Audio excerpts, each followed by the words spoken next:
Bisimawa, Waura, Veruha, Bekutsa. Awun Divasmaya, Nikadasmah, Tita Malhuta, Nehwe Sefiana. Aikana Divasmaya, Afbara, Haulan Lahma, the Sun Konan Yaumana, Wasbuklan, Haubain, Wahtahain. Latalan El Nisiona, Ila Pasan Mimbisa, Mitul Didilahe Malhuta, Wehaila, Wetishbokta, El Olam Alamim, Amin. Ya Allah Basamawi, terima kasih atas kasih karuniamu pada malam hari ini. Biarlah kami semua Engkau berkati, Engkau sertai kami akan mendengarkan pencerahan dari Bapak Bambang Nurseno, yang sebentar lagi akan membawakan makalah pada malam hari ini. Biarlah semua materi yang akan diajarkan beliau, kami mendapatkan berkat luar biasa dari Tuhan sendiri. Bukalah hati dan pikiran kami ya Tuhan, biarlah Roh Kudus-Mu menerangi kami dalam kehidupan kami. Dari sekarang sampai selama-lamanya. Dalam nama Yesus Kristus, kami sudah berdoa dan mengucap syukur. Amin. Acara kami serahkan ke moderator. Ya, silakan duduk kembali. Shalom, Bapak Ibu sekalian. Selamat Paskah bagi yang merayakannya. Pada malam hari ini kita akan bersama-sama untuk belajar mengenai perbandingan 20 sifat Allah dalam ilmu kalam dan Trinitas yang akan disampaikan oleh Dr. Bambang Nursena. Oleh karena itu, selama kira-kira presentasi kira-kira 45 menit sampai 60 menit, waktu dan tempat kami sediakan untuk Pak Bambang Nurseno.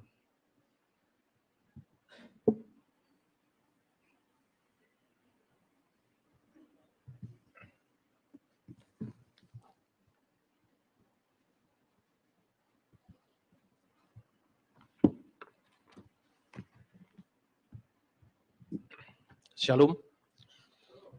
Bapak Ibu, tema ini kita angkat karena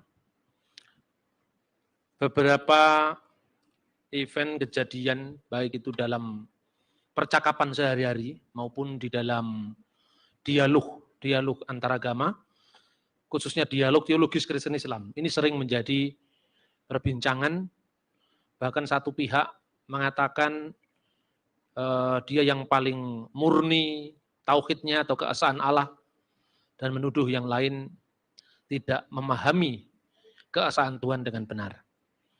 Ini tidak hanya menjadi masalah sebetulnya di lingkungan antar agama, dalam hal ini Kristen dan Islam, tetapi di kalangan Islam sendiri sebetulnya ini juga menjadi masalah. Saya menyebut ilmu kalam, yaitu dalam konteks umum yang ada di Indonesia. Dari deskripsi yang bisa kita simak, beberapa tokoh Islam yang menamakan diri ahlu sunnah wal jamaah. Ahlu sunnah itu adalah pengikut sunnah, pengikut Rasulullah. Wal jamaah artinya yang dianut banyak orang. Satu contoh saja, apabila seorang sholat, kemudian menyentuh perempuan, itu membatalkan sholat. Nah ini salah satu penafsiran dari kelompok Imam Syafi'i. Ketika kita memegang anjing, lebih-lebih ingusnya, itu adalah najis, termasuk najis yang paling berat, najis mugolado. Maka menyentuh anjing itu membatalkan wudhu kita, kemudian kita harus wudhu lagi, bahkan harus melakukan pembersihan yang lebih serius. Makanya di Indonesia jarang sekali, bukan hanya jarang, tidak pernah pesantren ngingu anjing, memelihara anjing itu tidak pernah. Tetapi perbedaan yang kontras kalau Anda lihat di Irak atau di Mesir, banyak tokoh-tokoh agama Islam itu memelihara anjing, bahkan di Saudi Arabia. Karena mereka tidak menganut mazhab Syafi'i, tapi mazhab yang lain lagi, yang memperbolehkan anjing itu bukan najis. Nah ini mazhab hukum. Imam Malik, Imam Hanafi, Imam Hambali, Imam Syafi'i, ada 4. Tetapi dalam mazhab teologi, nah ini yang jarang muncul di permukaan. Mazhab teologi itu khususnya dulu muncul paham Mu'tazilah. Mu'tazilah itu dipimpin pertama kali oleh seorang yang bernama Wasil bin Atta. Dan Mu'tazilah itu muncul sebetulnya pertama kali lebih merupakan reaksi dari teolog-teolog Kristen sebetulnya. Ada satu buku yang cukup menarik dari kalangan Islam yang pernah diterbitkan, Sejarah Ilmu Kalam. Buku itu membahas tentang reaksi Wasil bin Atta terhadap pandangan Bapak Gereja Timur yang bernama Yohanes Damaskus. Nah, Yohanes Damaskus itu kira-kira gini supaya kita bisa memahami. Tentu ini akan saya bagi dalam 2 season minimal. Season yang pertama sekarang belum bisa menuntaskan seluk-beluk kerumitan pemahaman ilmu kalam dikaitkan nanti dengan Trinitas. Jadi kira-kira pada awal dinasti Umayyah, setelah Nabi Muhammad, Abu Bakar, Umar, Utsman, Ali, kemudian pemerintahan negara Islam yang dulunya dipusatkan di Madinah, dipindah ke Damaskus. Nah, pada awal-awal pemerintahan dinasti Umayyah itulah hidup seorang teolog yang sangat terkenal di dunia Kristen Timur khususnya, namanya adalah Yohanes Damaskus. Nah, Yohanes Damaskus itu sejak kakeknya dia mengabdi pada pemerintahan dinasti Umayyah, yaitu keluarga Mansur. Karena awal-awal pemerintah Islam itu membutuhkan administrator Kristen, intelektual Kristen, penerjemah Kristen. Makanya keluarga Mansur ini mulai dari zaman kakek, anak, sampai cucunya, yaitu Yuhanna Mansur atau Yohanes Mansur ad-Dimaski. Di Indonesia kalau Yohanes itu nggak dikaitkan dengan Mansur. Yuhanna Mansur ad-Dimaski, yang meskipun akhirnya dia meninggalkan kehidupan politik, hingar-bingarnya dunia politik, lalu dia menyendiri menjadi seorang rahib atau biarawan di Dir Marsaba di Yerusalem. Itu kelihatan sekali kalau dari atas bukit itu di biaranya itu harus dinaik karena di atas bukit. Nah, disitulah dia mengakhiri menghabiskan masa tuanya dengan menulis buku, menulis apologetika terhadap kesalahpahaman Islam. Dia menulis salah satu buku yang terkenal itu namanya De Harisibus, yang artinya bidat-bidat. Lalu di situ dia menggolongkan Islam sebagai salah satu aliran Kristen terakhir yang namanya heresi Kristen, yang menyangkal keilahian firman Allah karena menurut Yohanes Damaskus dipengaruhi oleh ajaran Arianisme. Berangkatnya dari sana sebetulnya. Arianisme itu pandangan Arius yang menyangkal bahwa firman Allah itu kekal. Ada waktu di mana firman Allah pernah tidak ada. Dan firman Allah ini dikaitkan dengan Yesus sebagai firman yang pada mulanya adalah firman. Firman itu bersama-sama dengan Allah dan firman itu adalah Allah. Nah, kemudian Yohanes Damaskus itu memberikan pertanyaan seperti ini. Jikalau Anda ditanya oleh saudara Muslim tentang siapakah Yesus, maka Anda harus menanyakan balik kepada mereka, menurut Al-Quran yang kamu miliki, dengan sebutan apa Yesus itu disebut dalam kitab sucimu sendiri? Saudara Muslim pasti akan menjawab, Yesus itu adalah Rasul Allah. Selain Rasul Allah, dia adalah kalimatullah, firman Allah, yang diberikan kepada Maryam dan roh daripadanya. Setelah dia menjawab seperti itu karena mengutip Al-Quran itu sendiri, tanyakanlah kepada mereka, menurut kalian apakah firman Allah itu diciptakan atau tidak diciptakan? Kalau dia menjawab diciptakan, berarti ada waktu di mana Allah ada, firman-Nya pernah tidak ada. Itu berarti bahwa Allah pernah tidak bisa berfirman. Nah, kalau Allah itu pernah tidak punya firman, berarti Allah pernah tidak maha kuasa. Pertanyaan kedua, kalau seandainya firman itu diciptakan, dengan apa Allah menciptakan? Allah menciptakan dengan firman-Nya. Apabila dia menghendaki sesuatu, dia hanya berfirman, jadi, maka jadilah. Dalam Alkitab dikatakan, jadilah terang, maka terang itu jadi. Nah, kalau firman-Nya diciptakan, dengan firman mana ia menciptakan firman itu tadi? Begitu juga roh. Lebih dahulu mana antara Allah dan rohnya? Kalau dijawab lebih dulu Allah, berarti rohnya pernah tidak ada. Selain wujudnya sudah ada, rohnya belum tidak ada. Berarti Allah pernah mati. Karena pernah tidak memiliki roh. Nah, tetapi kalau dijawab itu lebih dulu rohnya, lalu rohnya siapa? Kira-kira seperti itu. Maka kalau dia menjawab, firman dan roh Allah itu sama kekal dengan Allah. Kalau begitu kamu percaya dengan Tritunggal. Itulah Tritunggal yang kami imani. Kira-kira seperti itulah argumentasi Yohanes Damaskus. Kemudian Wasil bin Atta, itu pendiri aliran Mu'tazilah, itu kemudian menyangkal. Karena kalau kita menganggap Quran itu bukan makhluk, kalau kita menganggap Quran itu tidak diciptakan, berarti ini sama aja dengan Kristen, katanya gitu. Orang Kristen mengatakan firman tidak terciptakan karena Allah menciptakan dengan firman-Nya. Kalau kita lihat Quran secara fisik itu memang diciptakan karena apa itu kertasnya itu bikin pabrik, huruf Arab itu berkembang, sesuatu yang berkembang diciptakan. Kan begitu kan?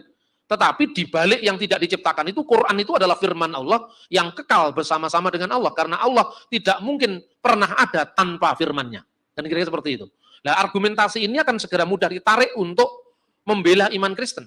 Loh, kalau kamu sendiri bisa mengakui Quran itu nggak diciptakan, padahal Quran itu kertas. Kertas itu dari pabrik kertas, dari pabrik lecas atau daripada larang. Apa sulitnya kamu menerima firman menjadi manusia?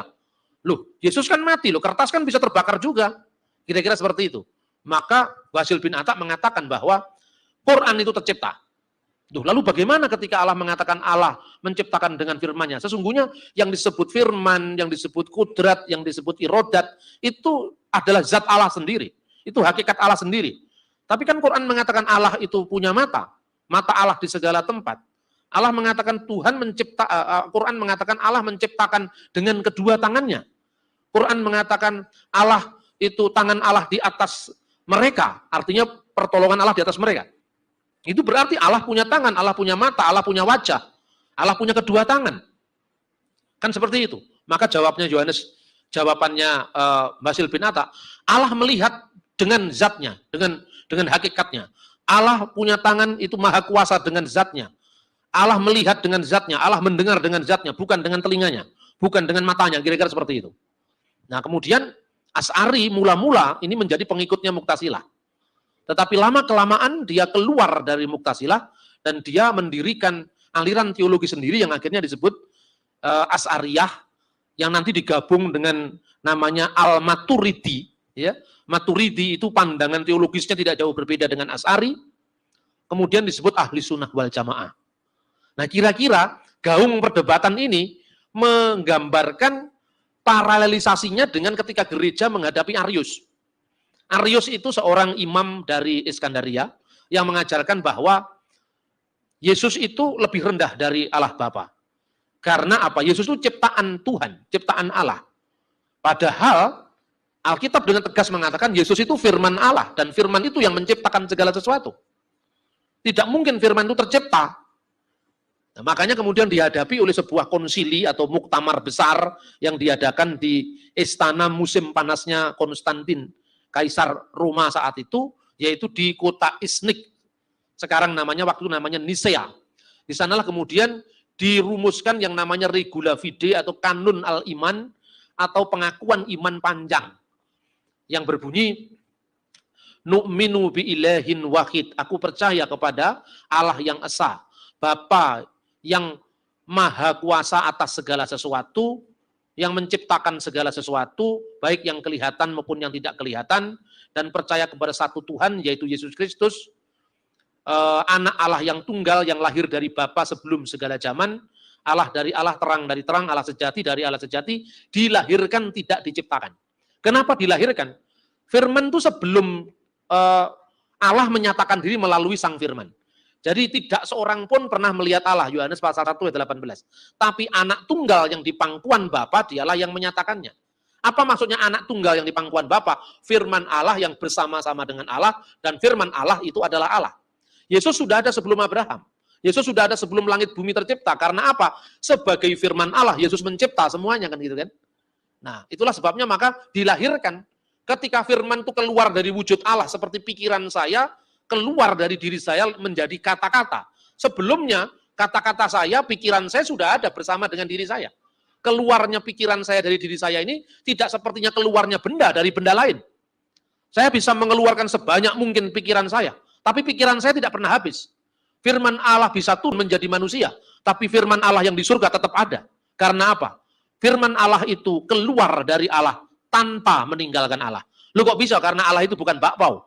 Allah itu bukan benda, Allah itu bukan manusia yang terikat ruang dan waktu. Allah itu adalah roh, dia bisa hadir di segala tempat. Gampang saja jawabannya. Ketika Arius mengatakan bahwa firman itu diciptakan, tidak mungkin firman itu diciptakan. Maka di akhir diktum konsili Nicea itu, dan kami percaya pada Roh Kudus, titik. Belum dijelaskan Roh Kudus itu dari mana hubungannya dengan Bapa atau wujud Allah seperti apa, hubungannya dengan firman atau putra Allah seperti apa. Aku percaya kepada Roh Kudus, titik. Dan kepada orang yang berkata, pernah ada waktu di mana firman Allah pernah tidak ada, atau diciptakan dari ketiadaan, diciptakan dari tidak ada menjadi ada, atau dia memiliki hakikat lain dari wujud Allah, atau dia bisa rusak, atau bisa berubah, bisa bergeser. Maka terhadap ajaran yang demikian, gereja yang satu, yang kudus, dan yang apostolik mentahrim, atau menyatakan semuanya adalah sesat. Itu tahun 325. Jadi jauh sebelum ilmu kalam Islam itu muncul. Nah akhirnya dalil bahwa firman Allah tidak diciptakan itu kemudian digemakan kembali oleh ahli sunnah wal jamaah, khususnya Imam Asy'ari ketika menghadapi aliran Mu'tazilah yang seperti Arius menyangkal firman Allah itu tidak kekal karena firman Allah itu ciptaan, Quran itu ciptaan, maka kemudian ada ungkapan man khola innal Quran makhlukun fahuwa kafir. Barang siapa mengatakan bahwa Al-Quran itu diciptakan, maka dia kafir. Tentu maksudnya bukan kertasnya itu nggak diciptakan, bukan wujud fisiknya nggak diciptakan, karena jelas wujud fisik Quran yang bisa rusak, yang bisa terbakar, yang bisa robek, itu bukan hakikatnya. Tapi hakikatnya firman Allah yang terkandung di dalamnya tidak bisa rusak, tidak bisa bergeser, kira-kira seperti itu. Penegasan ini mirip satu sama lain, tapi tentu ada bedanya. Nah inilah Asy'ari. Kemudian Asy'ari punya pandangan beda dengan Mu'tazilah. Allah itu melihat dengan matanya, tapi tanpa boleh bertanya bagaimana matanya. Allah itu mendengar dengan telinganya, tapi tidak boleh bertanya bagaimana telinganya. Bila kaif wala tasbih. Kita tidak boleh bertanya, kita hanya mengagungkannya, mentransendensikannya. Kira-kira seperti itu. Nah kemudian disusul kemudian oleh ulama berikutnya yang bernama Al-Maturidi. Al-Maturidi lah kemudian yang merumuskan dalil as-sifatul laisatil dzat walahiyya ghairuha. Sifat-sifat Allah itu tidak sama dengan zatnya, tapi juga tidak beda dengan zatnya. Tidak sama artinya apa? Berbeda. Tapi juga tidak beda. Tidak beda artinya apa? Sama. Berarti antara sifat Allah dengan Allah itu tidak sama, tapi juga tidak beda. Jadi artinya tidak sama artinya beda, tidak beda artinya sama. Ya, bicara tentang Tuhan memang selalu bulat. Nah kalau sudah bulat itu kenapa kok nyerang yang lain? Firman bersama-sama dengan Allah. Dan firman itu adalah Allah. Kristen itu membingungkan. Ya sama bingungnya juga. Sifat tidak sama dengan Allah, tapi tidak beda dengan Allah. Kan itu kan? Memang antara Kristen dan Islam itu kalau sama-sama jujur, sebetulnya bisa saling paham. Kristen itu kenapa rumit? Karena diajarkan, maka rumit. Kalau Islam nggak rumit kan, nggak pernah diajarkan. Syahadat Islam itu kan cuma dua, asyhadu alla ilaha illallah wa asyhadu anna Muhammad Rasulullah. Sesungguhnya aku bersaksi bahwa tidak ada ilah lain selain Allah dan sesungguhnya adalah Muhammad adalah utusan Allah. Titik sudah. Islam langsung kalau begitu ngomong begitu. Tidak dijelaskan bagaimana antara Allah Maha melihat dengan apanya. Allah menciptakan dengan dua tangan, apa tangannya Allah sama dengan tangannya Petro, klawe-klawe begini kan nggak sama. Itu pun sampai sekarang menimbulkan perdebatan yang sengit. Berita yang paling akhir adalah ketika penerbitan Al-Quran oleh Majelis Mujahidin Indonesia. Majelis Mujahidin Indonesia itu menuduh Departemen Agama telah melakukan sekian ribu kesalahan penerjemahan Quran yang menyebabkan umat Islam Indonesia menjadi teroris. Yang disalahkan katanya Departemen Agama. Nah padahal sebenarnya yang teroris ya Majelis Mujahidin itu bukan Departemen Agama kan. Tetapi saya berpikir apa hubungannya kok sampai Departemen Agama disalahkan? Karena apa? Departemen Agama, khususnya pada penerjemahan pertama zamannya Pak Mukti Ali, itu menerjemahkan ayat-ayat tangan Allah, mata Allah, wajah Allah, itu apa adanya. Karena menganut aliran Asy'ari tadi. Setelah Imam Asy'ari, Al-Maturidi, setelah Maturidi Ibnu Hambal, dia diadili oleh pengadilan pada zamannya dinasti Umayyah. Ibnu Hambal ditanya, apakah kamu percaya bahwa Allah punya tangan?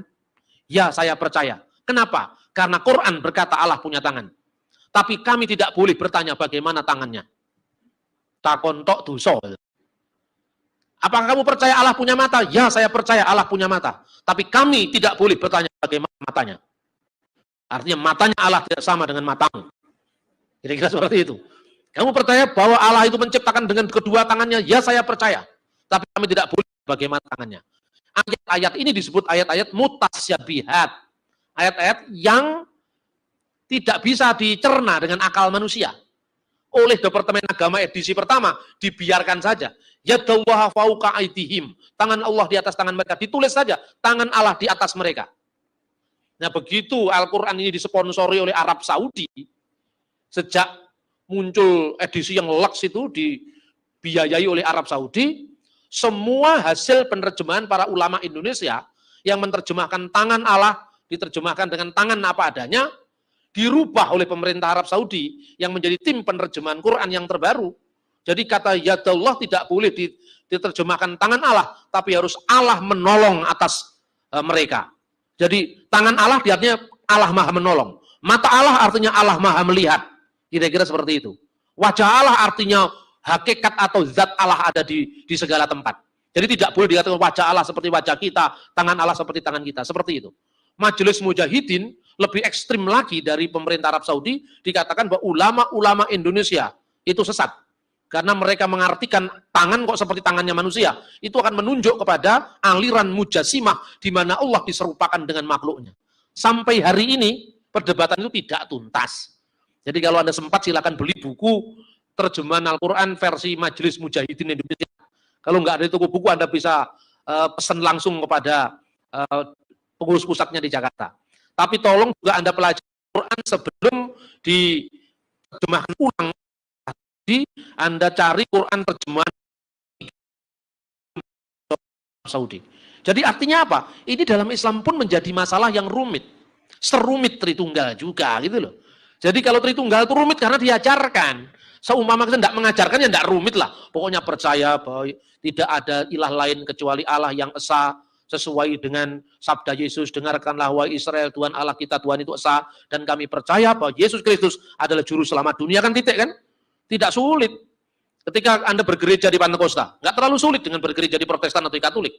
Karena pengakuan imannya kan sempit sekali. Anda percaya Yesus sebagai Tuhan, percaya, haleluya, tepuk tangan, dengan pulang, selesai itu. Lalu ditakoni kan bingung, apa hubungannya Tritunggal, Bapa, Putra, dan Roh Kudus? Iya kan? Tapi kalau di Protestan agak sulit sedikit, karena ada pengakuan iman panjang. Dan kepada Yesus Kristus, anaknya yang tunggal, Tuhan kita yang dikandung dari Roh Kudus. Kalau pengakuan iman rasuli nggak ada sulitnya, karena itu sederhana. Tapi kalau pengakuan iman panjang, anak Allah yang tunggal yang lahir dari Bapa sebelum segala abad, Allah dari Allah, terang dari terang, Allah sejati dari Allah sejati, dilahirkan tidak diciptakan, yang olehnya segala sesuatu diciptakan, yang demi kita manusia dan demi keselamatan kita telah turun dari surga, dilahirkan oleh dikandung oleh Roh Kudus, dilahirkan oleh anak darah Maria, dan seterusnya kan sulit. Dan percaya kepada Roh Kudus, wa birrohil kudus, ar-robul muhyi, Tuhan yang menghidupkan, yang keluar dari Bapa, sama gereja Katolik ditambahi dan Putra, lebih rumit lagi. Tritunggalnya rumit karena diajarkan. Kalau di Islam, asyhadu alla ilaha illallah wa asyhadu anna Muhammadar Rasulullah, Islam kan nggak diajarkan. Di Pantekosta juga nggak diajarkan, makanya nggak terlalu rumit gitu loh. Makanya kadang-kadang kalau Anda tidak mau rumit ya gereja Pantekosta sajalah. Tapi kalau nanti tiba-tiba Anda bingung kemudian mu'alaf ya semplon dewe mau mu'alaf. Artinya apa? Iman itu membutuhkan penjelasan. Kalau iman tidak membutuhkan penjelasan, maka kita tidak bisa mempertahankan apa yang kita yakini. Apa prestasinya kalau kita pokoknya aku iki? Gitu. Dikatakan, "Wis pokoknya agama di sisi Allah yang terbaik itu adalah Islam." Kan biasanya kan teman-teman muslim gitu. Terus tak takoni, "Kamu percaya agama paling baik itu Islam?" "Iya, Pak." "Lah kowe ora harus sing liyane kalau perlu apik dhewe, kon ndiruh mulai paling apik." Ya toh? Enggak bisa yang begitu. Nah, ini. Saudara-saudara, saya mencoba untuk membuat bagan ini, ya. Ini cuma satu lembar, ini sebetulnya sudah mengandung perbandingan antara ilmu kalam Islam yang saya garis bawahi, khususnya adalah Asy'ari dan Al-Maturidi. Sebab yang lain pun juga mengaku Sunni, kan gitu kan? Tapi antara Sunninya Arab Saudi yang dukung Muhammadiyah dengan Sunninya NU berbeda. Bukan hanya kalau pas ke partai aja berbeda, teologinya juga berbeda, ya kan? Kalau politiknya Pak Akil mengatakan tidak perlu ada koalisi partai-partai Islam supaya merapat ke nasionalis. Tapi kalau Din Samsudin, partai Islam harus bersatu kan gitu ya. Itu dinamika. Belum lagi kalau masalah teologi. Soal talqin mayit, tahlil boleh apa enggak? Muhammadiyah enggak boleh, NU itu bid'ah hasanah. Tidak semua bid'ah itu jelek. Kalau bid'ah hasanah itu baik. Katanya orang NU, semua yang menambah-nambahi di dalam sunnahku adalah dolalah, sesat. Katanya gitu kan. Tapi katanya orang NU, dan zaman Nabi kan enggak ada radio. Kenapa kamu mendengar radio? Apa itu bid'ah? Zaman Nabi nggak ada sinetron, kenapa kamu nonton sinetron? Itu bid'ah kan itu. Padahal kalau Muhammad kullu bid'atin dolalah, setiap yang menambah-nambahi dalam sunnahku adalah bid'ah. Kira-kira seperti itu. Nah, sekarang serumit itu saya bayangkan supaya Anda siap-siap untuk menerima kerumitan. Nah, karena apa? Lebih baik rumit di awal ketimbang kita tidak ngerti apa-apa kan itu kan. Rumit kalau saya kasih rumus Anda. Kalau Anda pas membaca buku dan mumet, minum kopi sebentar. Setelah itu baca lagi. Nanti mumet lagi, minum kopi lagi, tapi jangan sampai 27 kali. Kalau sampai 27 kali, Anda insya Allah jadi Mbah Surip. Ya kan? Jadi minum kopi sewajarnya saja. Makanya saya dibawakan kopi sama Pak Yohanes. Gak suka minum kopi ya. Sekarang gini, perbandingan 20 sifat. Ini kan sebetulnya bukan Asy'ari yang merumuskan ini. Ini ulama-ulama kemudian bukan hanya Asy'ari. Kalau Anda baca di kitab-kitab pesantren itu ada Aqidatul Awam misalnya. Akidah orang awam itu di sini ada. Terus kemudian tulisannya Imam Al-Ghazali Qawaidul Aqwaid itu 20 sifat ini ada. Tapi tidak semuanya dari Asy'ari dan dari Al-Maturidi.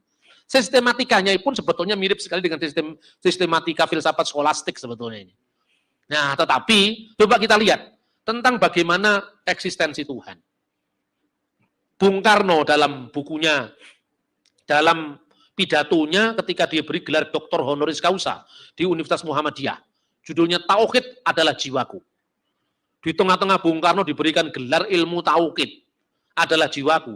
Bung Karno tidak banyak mengutip ayat Al-Quran, tapi yang banyak dikutip adalah Bhagavad Gita.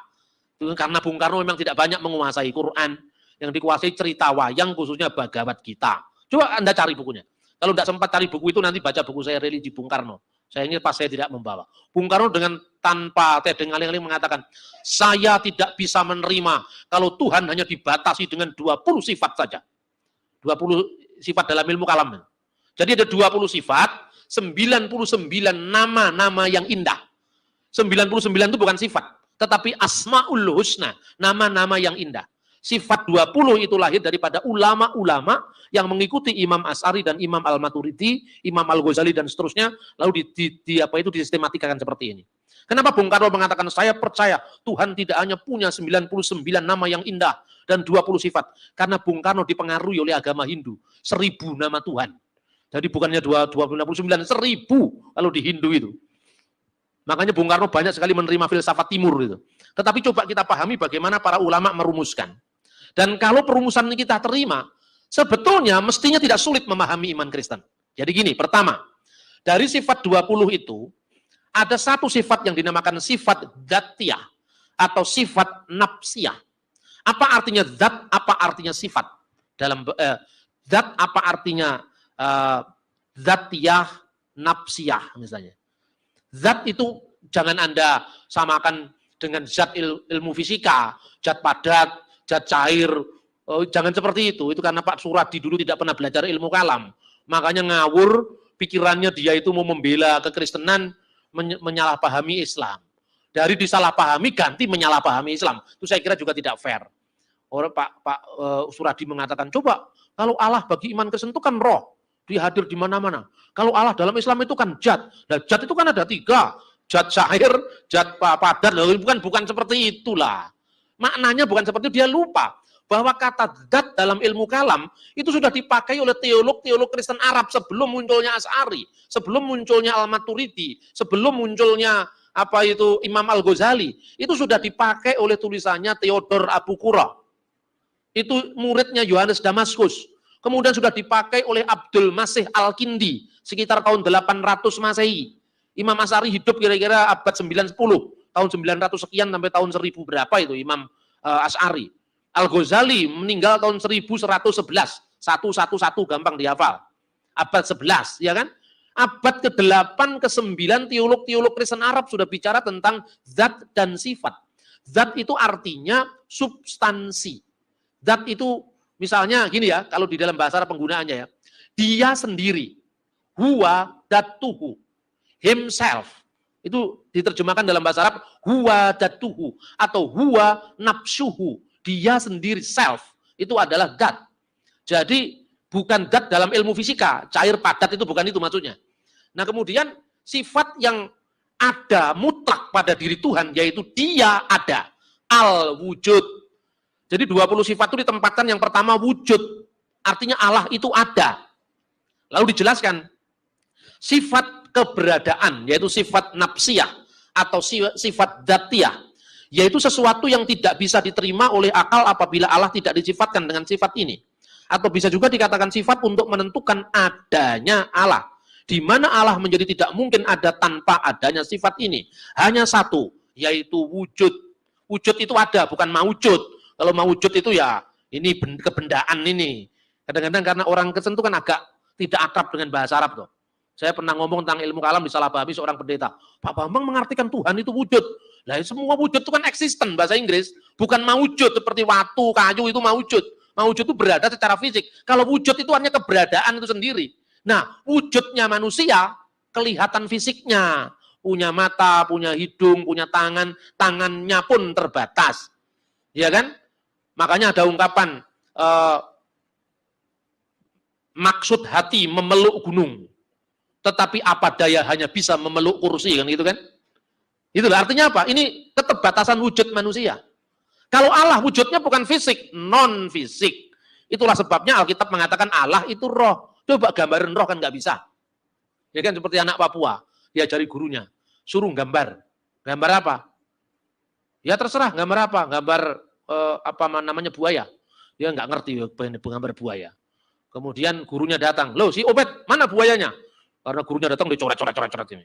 Mana buayanya? Tadi ada bu, tapi karena ibu datang dia takut buayanya lari, ini bekasnya. Apa itu pengertiannya apa? Kelihatan, apapun kelihatan. Kadal, buaya, tekek itu kan kelihatan. Manusia. Tapi Allah itu tidak kelihatan, tapi ada.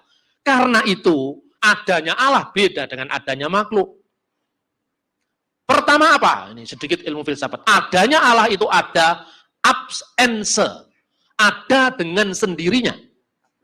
Tetapi kalau manusia, dinosaurus, kadal, tekek, cecak, itu manusia yang itu namanya ada abs alio, ada karena diadakan oleh Sang Maha Pengada. Ini baru satu seri ngomong ada ini, ya kan? Memang semua ini kan lahir dari permenungan filsafati. Jadi sebetulnya adanya Allah itu berbeda dengan adanya makhluknya. Kemudian muncullah sifat salbiyah. Ini saya bercerita tentang ilmu kalam Islam dulu, nanti kita bandingkan dengan iman Kristen. Maksudnya sifat salbiyah itu sifat yang menolak apa yang tidak layak bagi Tuhan. Atau sifat yang digunakan untuk meniadakan sesuatu yang tidak layak bagi Allah. Sifat salbiyah ini ada 5. 1 apa? Kidam. Kidam artinya terdahulu, tidak punya awal. Kemudian yang kedua bakhok, kekal, tidak punya akhir, tidak berkesudahan. 4 mukhalafatulil khawadis, berbeda dengan ciptaannya, dengan makhluknya. 5 qiyammuhu bin nafsih, berdiri sendiri. Allah itu kan berdiri sendiri. Dia tanpa tergantung dengan yang lain. Makanya kalau kadang-kadang orang Kristen karena pemahamannya itu kan terlalu letterlah gitu kan, makanya kadang-kadang kenapa firman Allah menjadi manusia? Ibarat kita dengan ciptaan yang lebih rendah. Kalau kita ingin tahu bahasa semut, kita harus jadi seperti semut. Begitu juga Tuhan. Karena manusia tidak bisa menangkap bahasa Tuhan, maka Tuhan harus menjadi manusia. Terus saya tanya, yang mengharuskan Tuhan siapa? Ya tidak ada Pak lu. Kok harus? Berarti itu bertentangan dengan kedaulatan Tuhan kalau kamu mengharuskan Tuhan jadi manusia. Lu itu kan terserah Tuhan. Tidak ada kata harus untuk Tuhan. Harus itu untuk kita. Harus itu kata-kata guru kepada muridnya. Harus itu kata-kata suami pada istrinya. Harus itu kata-kata ibu pada anak-anaknya. Harus itu kata pemimpin kepada yang dipimpinnya. Tapi kalau mengatakan Tuhan harus jadi semut, yang mengharuskan siapa? Wong Tuhan kok diharuskan? Nah ini bahasa sehari-hari itu kadang-kadang tidak kita sadari, itu membatasi Tuhan. Jadi karena Tuhan sendiri punya inisiatif, firman-Nya menjadi manusia. Itu karena kedaulatannya. Bukan kita yang mengharuskan. Kan gitu. Kemudian terakhir adalah esa. Kalau manusia tadi berdiri dengan yang lain, qiyammuhu biqoirihi, itu manusia. Dia berdiri karena yang lain. Aristoteles mengatakan manusia soon politikon. Manusia membutuhkan orang lain. Karena apa? Manusia itu adalah qiyammuhu biqoirihi. Tapi kalau Allah qiyammuhu binafsih. Dia berdiri sendiri tidak tergantung dengan yang lain. Yang terakhir wahdaniyah, serba esa. Perhatikan. Semua sifat ini tidak menjelaskan apa hubungannya dengan wujud. Tetapi dia hanya mendeskripsikan wujud. Nanti bandingkan dengan Tritunggal. Tritunggal itu bukan sekedar mendeskripsikan Allah. Tetapi menjelaskan siapa Allah dan hubungan-hubungannya dengan sifat-sifat tadi. Bahkan hubungan-hubungannya dengan ciptaannya. Nanti kan kita lihat. Kemudian setelah sifat salbiyah. Yaitu sifat yang mesti ada dan tidak mungkin tidak ada pada Allah. Yaitu kidam, bako, mukhalafatulil khawadis, qiyamuhu binafsi, wadaniyah. Kalau di pesantren dinyanyikan mukhalafatulil khawadisi, qiyamuhu binafsi. Itu dihafalkan sama saudara muslim supaya mereka selalu ingat bahwa Allah itu qiyamuhu binafsi, tidak tergantung dengan yang lain, dia berdiri sendiri. Bahwa Allah itu berbeda dengan ciptaannya. Maka kalau dikatakan Allah itu yadullah, tangan Allah, jangan kamu bayangkan sama dengan tanganmu. Kira-kira seperti itu kalau ajaran Asy'ari. Kemudian setelah itu sifat ma'ani. Sifat ma'ani itu artinya sifat yang diwajibkan pada zat Allah, suatu hukum dan sifat yang pasti ada pada Allah. Sifat ini terdiri dari 7, yaitu kudrat, kuasa. Kemudian irodat, kehendak. Kemudian ke-9 ilmu atau pengetahuan. Kemudian ke-10 hayat atau hidup. Ke-11 sama atau mendengar. Sifat ke-12 basar atau melihat. Dan sifat ke-13 kalam atau berfirman. Ini sekali lagi yang disebutkan kudrat, irodat, ilmu ini adalah juga deskripsi tentang apa yang diperbuat oleh Allah. Potensi ilahi, energia ilahi, yaitu kuasa, berkehendak, dan seterusnya.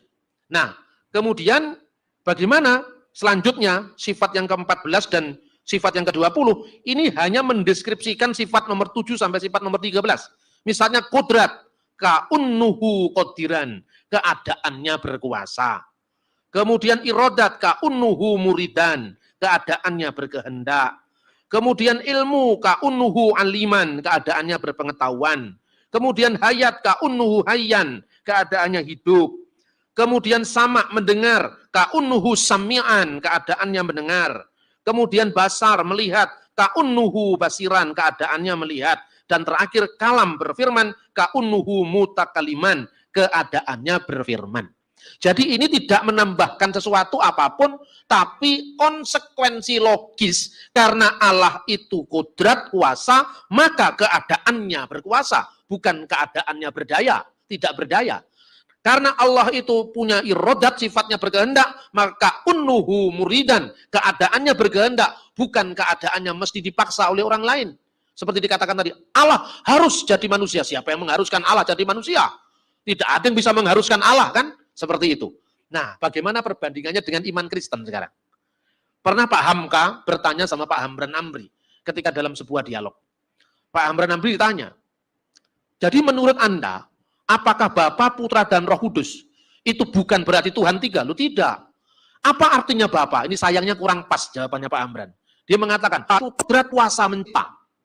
Putra itu kudrat kuasa berfirman. Roh Kudus kuasa hayat. Ditanya sama Pak Rasidi, kenapa hanya 3 kalau memang seperti itu? Nah ini saudara-saudara, kenapa hanya 3? Islam 20 aja kurang, masih bersaing dengan Hindu 1000, kenapa hanya 3? Berarti yang paling sempurna Hindu, di bawah Hindu Islam, khususnya Ahli Sunnah wal Jamaah, setelah itu Kristen, kan gitu kan? Karena cuma 3. Islam 20, 99, Hindu 1000, enggak main-main. Mbuh sing ditulis apa pokoknya 1000, ya kan? Apa seperti itu? Tidak. Kita harus menjelaskan bahwa kenapa Pak Hamran Nabi penjelasannya seperti itu? Karena beliau hanya belajar Islam. Tidak pernah belajar Bapak Gereja Purba, itu kelemahannya. Maka saya harus katakan sekarang waktunya kita menggali sejarah Gereja Purba. Jangan puas dengan gerakan Pentakosta abad 20. Kita kehilangan 19 abad sejarah kekristenan. Jangan hanya puas dengan reformasi Protestan. Kita akan kehilangan selama 14 abad pertama kekristenan.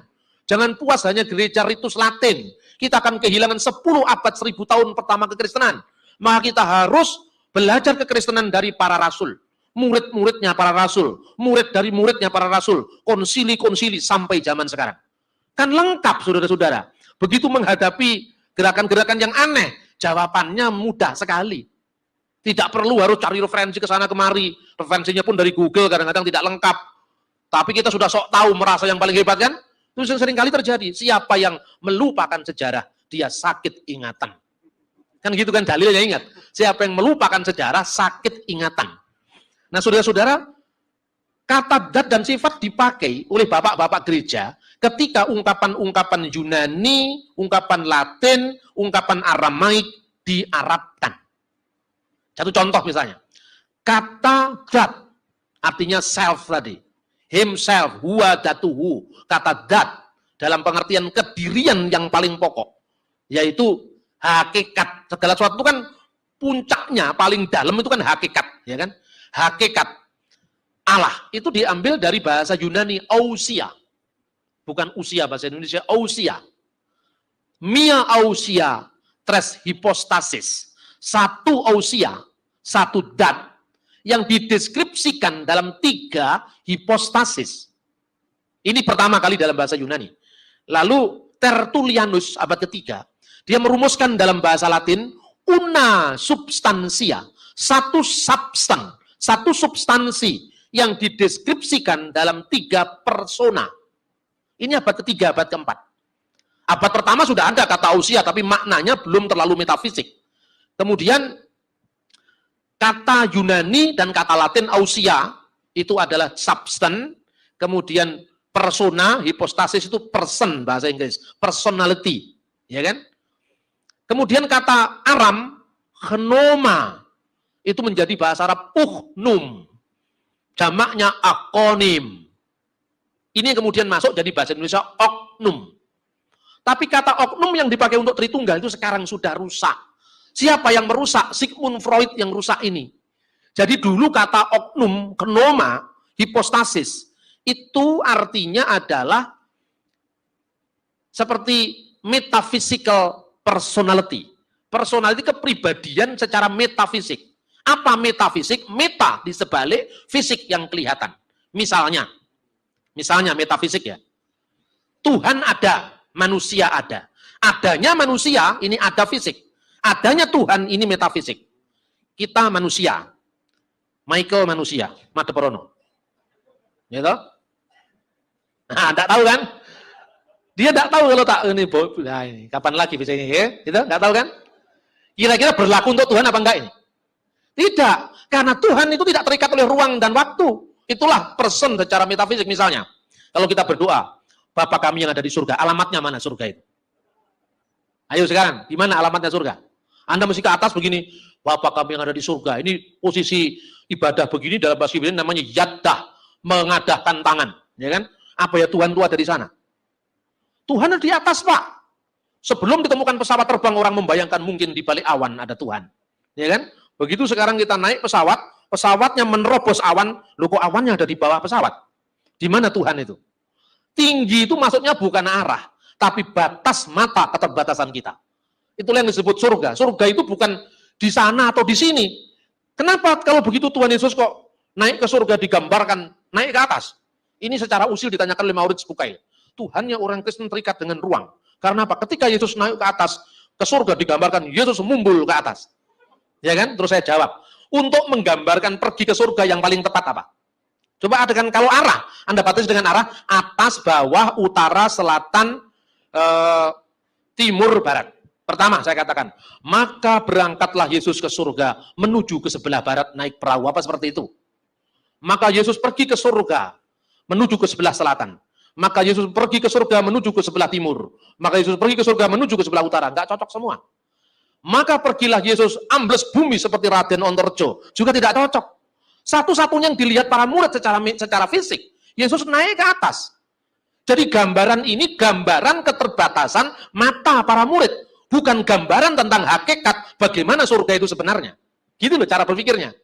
Kalau Anda mengatakan misalnya, bagaimana kita bisa menggambarkan Tuhan yang metafisik dan yang fisik. Kalau metafisik, Pak Bambang, sudah sampai mana? Sudah sampai Porong, ini macet saya. Berapa jam lagi akan tiba di Royal Plaza? Oh ya mungkin setengah jam lagi. Dihitung 1 menit, 2 menit. Apa ini berlaku untuk Tuhan? Bapa kami yang ada di surga. Benarkah engkau sekarang masih di surga, sedang audiens oleh malaikat-malaikatmu yang kudus? Ataukah sesuai dengan firman-Mu, engkau berada di bait Allah yang kudus di Yerusalem? Lihatlah Bapak, kami sudah kumpul di Royal Plaza ini 200 orang. Lebih daripada syarat minimum kehadiranmu. 2-3 orang berkumpul aku hadir. Berapa jam lagi engkau akan datang ke Royal Plaza? Dijemput di mana Tuhan? Ini kan orang yang mencelek otaknya yang bertanya seperti ini. Benar apa tidak? Inilah metafisika. Jadi kalau saksi Yehova menanyakan, Pak, firman itu bersama-sama dengan Allah diumpamakan. Kalau Matius bersama-sama dengan Yohanes, apakah Yohanes adalah Matius? Bukan. Nah, sekarang saya mau tanya, firman bersama-sama dengan Allah. Bandingkan dengan Matius bersama-sama dengan Yohanes. Yohanes bukan Matius. Firman bersama-sama dengan Allah. Firman adalah, kalau jawabannya orang yang tidak pinter, mestinya ya bukan Allah sama dengan Matius, bukan Yohanes. Ya itu kan ndasmu. Yohanes dengan Matius bersama-sama tidak mungkin. Yohanes adalah Matius karena apa? Ndasnya Matius, ndasnya Yohanes, ndasnya sampean. Itu kan terpisah satu sama lain. Lah kalau Tuhan, masa Tuhan, waktu kami berdoa, kiranya Allah menghadapkan wajahnya kepadamu. Maaf ya Tuhan, karena waktu itu engkau sedang menghadap ke Betani, maka GBI di sini tidak kebagian. Itu orang yang otaknya kurang waras, saudara-saudara. Bagaimana cara menggambarkan Tuhan? Nah, saudara-saudara, sekarang saya lihat. Itu yang digambarkan dalam kata persona atau kata hipostasis. Kemudian hari, nanti bulan depan saya jelaskan kata-kata dat, kata-kata sifat, kata-kata ausia, hipostasis, person, konoma, uknum, saya jelaskan. Supaya tidak mudah dikatakan. Tuhanmu satu apa tiga? Satu Pak, Allah kita esa. Tetapi ada Bapa, Putra, dan Roh Kudus. Bagaimana engkau menjawab itu? Ya Pak, memang satu Tuhan itu. Tapi oknumnya ada tiga. Oknum Allah Bapa, oknum Allah Anak, oknum Allah Roh Kudus. Terus yang mendengar ini sering saya ilustrasikan di khotbah-khotbah saya. Pada saat yang bersamaan, dia membaca Jawa Pos. Roy Martin bersama dua oknum pemuda ketangkap sabu-sabu. Oknumnya Roy Martin kan nggak sama dengan oknumnya Bapak. Karena apa? Sigmund Freud ketika menteorikan psikoanalisisnya itu, oknum itu adalah pusat kesadaran secara psikologis yang terpisah dengan pusat kesadaran yang lain. Maka ketika saya dituduh, Pak Bambang itu nggak percaya dengan Trinitas. Sebetulnya saya itu ya pegel, saudara-saudara. Bisa angel-angel gitu, itu nggak terlalu jadi rujukan. Kan yang paling jadi rujukan itu kan pendeta-pendeta mimbar itu kan. Karena belajarnya gampang, modalnya nggak banyak. Alkitab dengan indeks. Kalau modal saya kan banyak. Harus beli buku literatur sama yang nggak ada di Indonesia kan. Tapi ya itulah dunia. Memang karena 90% tidak mikir, yang mikir hanya 10%. Kan gitu kan. Ya saya sadar, itu pilihan. Tapi mbok ya kalau nggak tahu jangan macam-macam. Dia tidak percaya dengan Tritunggal, makanya tidak pernah menggunakan kata oknum. Yondasmu itu kalau saya ngomong oknum di pesantrennya ditolak saya. Bukan karena ditolak ini saja saya tidak mau menggunakan kata itu. Kata itu sudah berubah. Anda tidak bisa membaca perubahannya. Pertama itu. Kedua, Bapak gereja sendiri ketika menggunakan kata itu, maksudnya tidak sama dengan maksudmu. Gitu loh. Maka orang hanya menghafalkan kata una substantia tres persona. Satu ousia dari tiga person, tiga oknum. Terusannya nggak dibaca. Bagaimana terusannya? Diskresi non separati. Dia dibedakan tapi tidak dipisahkan. Jadi Tritunggal itu tidak pernah dipisahkan satu sama lain. Lah kenapa kamu memisahkan? Terbukti Pak di Injil jelas. Injil mana? Waktu dibaptis. Nah ini kan. Yesus dibaptis di Sungai Yordan, ya kan? Roh Kudus dalam bentuk burung merpati di atasnya. Suara Allah dari surga, engkaulah anak yang kukasihi, kepadamulah aku berkenan. Betul itu Tritunggal. Tapi itu Tritunggal ekonomia, Tritunggal dalam karya Allah, bukan Tritunggal ontologis, Tritunggal dalam zat Allah. Karena apa? Yesus yang ada di situ memang cerminan dari firman yang menjadi manusia, yang sedang menyelesaikan pekerjaannya dengan dibaptis. Betul. Tetapi wujud inkarnasi firman itu tidak satu dengan Allah. Yang satu dengan Allah, firman Allah yang adalah Allah, itu satu dengan Allah. Ketika firman menjadi manusia, dia benar-benar menjadi manusia dan terpisah dari Allah. Makanya dia berdoa, Eli, Bapakku lebih besar daripada aku. Untuk waktu yang singkat ketika dia menjadi manusia, dia lebih rendah dari malaikat. Roh Kudus. Roh Kudus itu tidak sama dengan burung merpati, sekalipun dikatakan Roh Kudus berbentuk burung merpati. Itu wujud teofani penampakan ilahi. Bukan berarti setiap ada merpati, Anda langsung bawa itu kita nembak Roh Kudus, kita nembak Roh Kudus. Kan nggak bisa begitu, karena itu bukan Roh Kudus dalam hakikatnya, tapi perwujudan teofani Roh Kudus. Karena Roh Kudus tidak hanya bentuk burung merpati perwujudannya, dalam bentuk lidah-lidah api. Aneh ya gereja Pentakosta, khususnya GPDI. Lambangnya Alkitab, di atasnya ada api. Kok nggak terbakar Alkitabnya? Sakti sekali Alkitabnya. Kan bukan itu maksudnya kalau Anda terima harafiah. Itu api Roh Kudus, Pak. Jadi bakarnya bakar jiwa, bakar semangat, bakar hidup kita. Bukan bakar kertas, Pak, Roh Kudus itu. Jadi itu Tritunggal dalam penampakan ilahi. Tritunggal dalam karya Allah, bukan Tritunggal dalam hakikat Allah, gitu loh. Nah, ketika orang mengatakan, loh, Yesus itu Tuhan, ya. Tapi kenapa dia mati? Dia mati dalam keadaannya sebagai manusia. Seperti Quran, rusak. Bukan firman Allah itu rusak. Yang rusak adalah kertasnya, gitu loh. Jadi kalau gitu Anda kuasai tuntas, saudara-saudara. Tidak ada itu yang bisa mengumbang-ambingkan kita, tidak ada. Karena itu memang ajaran Bapak Gereja. Bukan ajarannya orang per orang. Nah, semua deskripsi selanjutnya dari teks ini, Anda bisa lihat. Misalnya, dalam ilmu kalam Islam dikatakan Allah itu kidam, terdahulu. Apa perbedaannya? Kekal yang dikekalkan dengan kekal yang tak berpermulaan. Nah, sekarang pertanyaannya, surga itu kekal apa tidak? Kekal kan? Apa artinya kekal? Tidak berkesudahan. Tapi surga diawali oleh waktu apa tidak? Diawali oleh waktu. Tuhan menciptakan surga diawali oleh waktu. Bidadari surga, ini pandangan Islam ini. Kekal apa tidak? Kekal karena diciptakan untuk seterusnya, keperawanannya abadi. Diciptakan untuk seterusnya, untuk ahli-ahli surga yang beriman, termasuk Amrosi, disebut oleh bidadari surga itu. Gitu. Tapi kalau teks-teks ini nggak bisa dipahami secara harafiah, banyak ulama Islam yang menolak, bukan seperti itu gambarannya. Tapi kan ada aliran Islam yang harafiah seperti itu kan. Misalnya, bidadari surga, diciptakan. Ini bukan saya bicara Alkitab, ini contoh Quran ya. Diciptakan. Tetapi untuk kekekalan, berarti dia tidak mati. Tetapi diawali oleh waktu. Nah sekarang, roh diciptakan apa tidak? Diciptakan, tapi kekal apa tidak? Kekal, dia kekal tapi diciptakan. Inilah artinya diawali oleh waktu tapi tidak terbatas. Karena apa? Dia makhluk roh. Roh-roh itu loh, termasuk apa setan, malaikat itu kan makhluk roh. Tapi kalau Yesus Kristus bukan makhluk roh. Kenapa? Karena firman Allah. Firman Allah itu kekal apa tidak? Kekal. Seperti surga kekal, seperti singgasana Allah kekal, seperti akhirat kekal, seperti surga kekal. Tapi surga, akhirat, singgasana ilahi diawali oleh waktu. Pertanyaannya, apakah firman diawali oleh waktu? Tidak. Karena apa? Firman yang menciptakan waktu. Firman yang menciptakan keberadaan.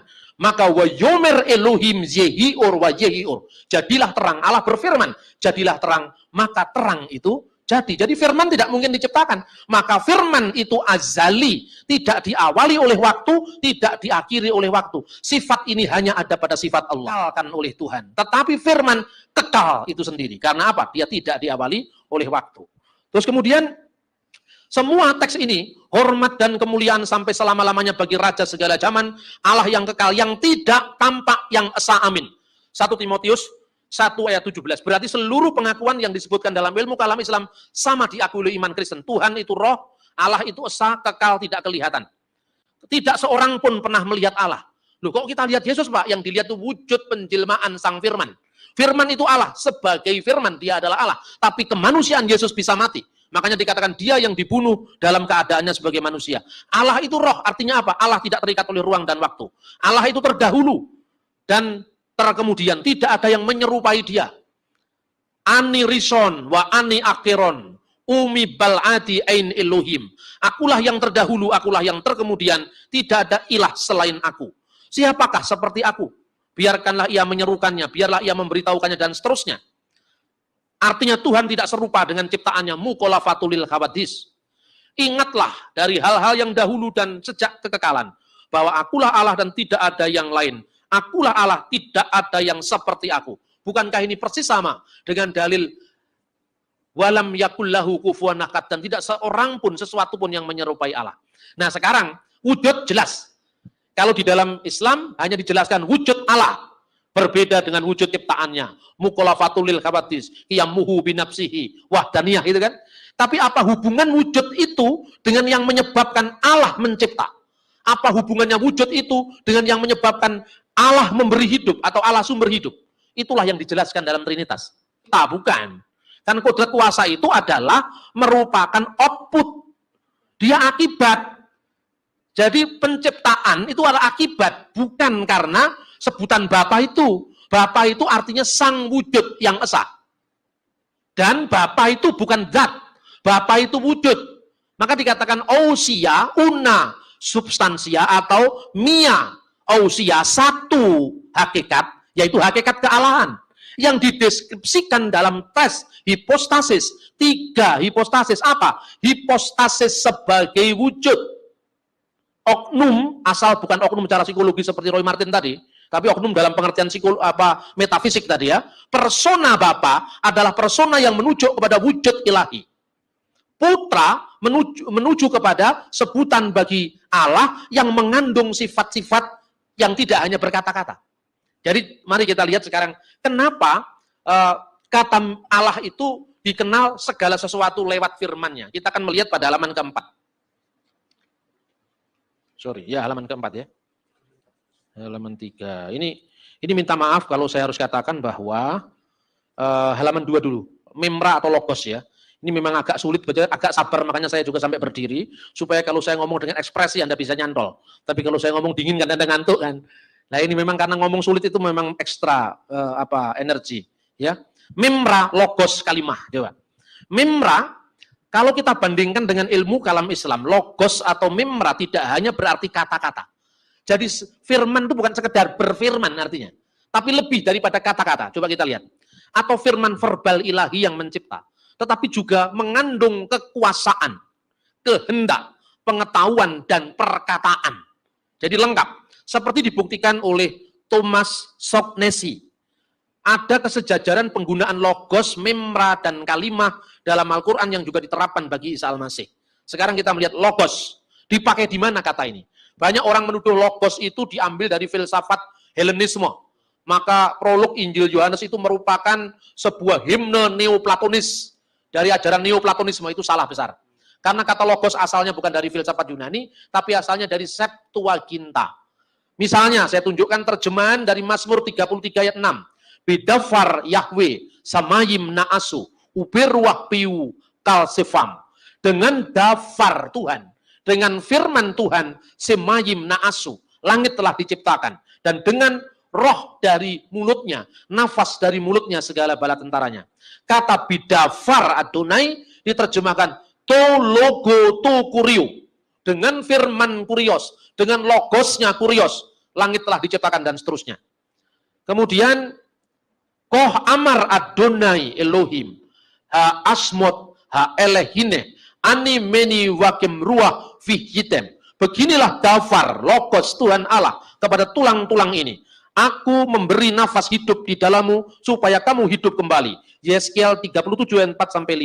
Jadi dafar atau logos dalam kedua ayat di atas digambarkan sebagai sabda Allah yang berkuasa, menciptakan, ingat berkuasa, kodrat, menciptakan, membangkitkan sesuatu yang sudah mati, sama seperti diekspresikan oleh kata logos atau kalimah dalam bahasa Arab.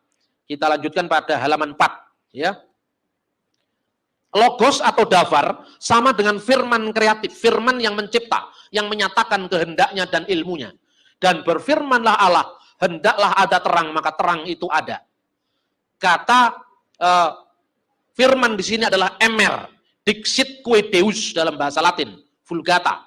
Di sini digunakan emer, emer ini paralel dengan bahasa Aram memra dan paralel dengan bahasa Arab ammar.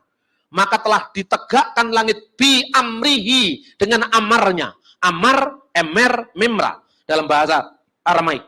Jadi firman ini atau logos ini bukan sekedar bentuk suara yang terdengar, namun dalam bentuk pikiran atau kehendak yang bukan hanya didorong oleh pertimbangan terhadap sesuatu, melainkan refleksi dari esensi keseesaan dalam hipostasis ilahi atau persona ilahi.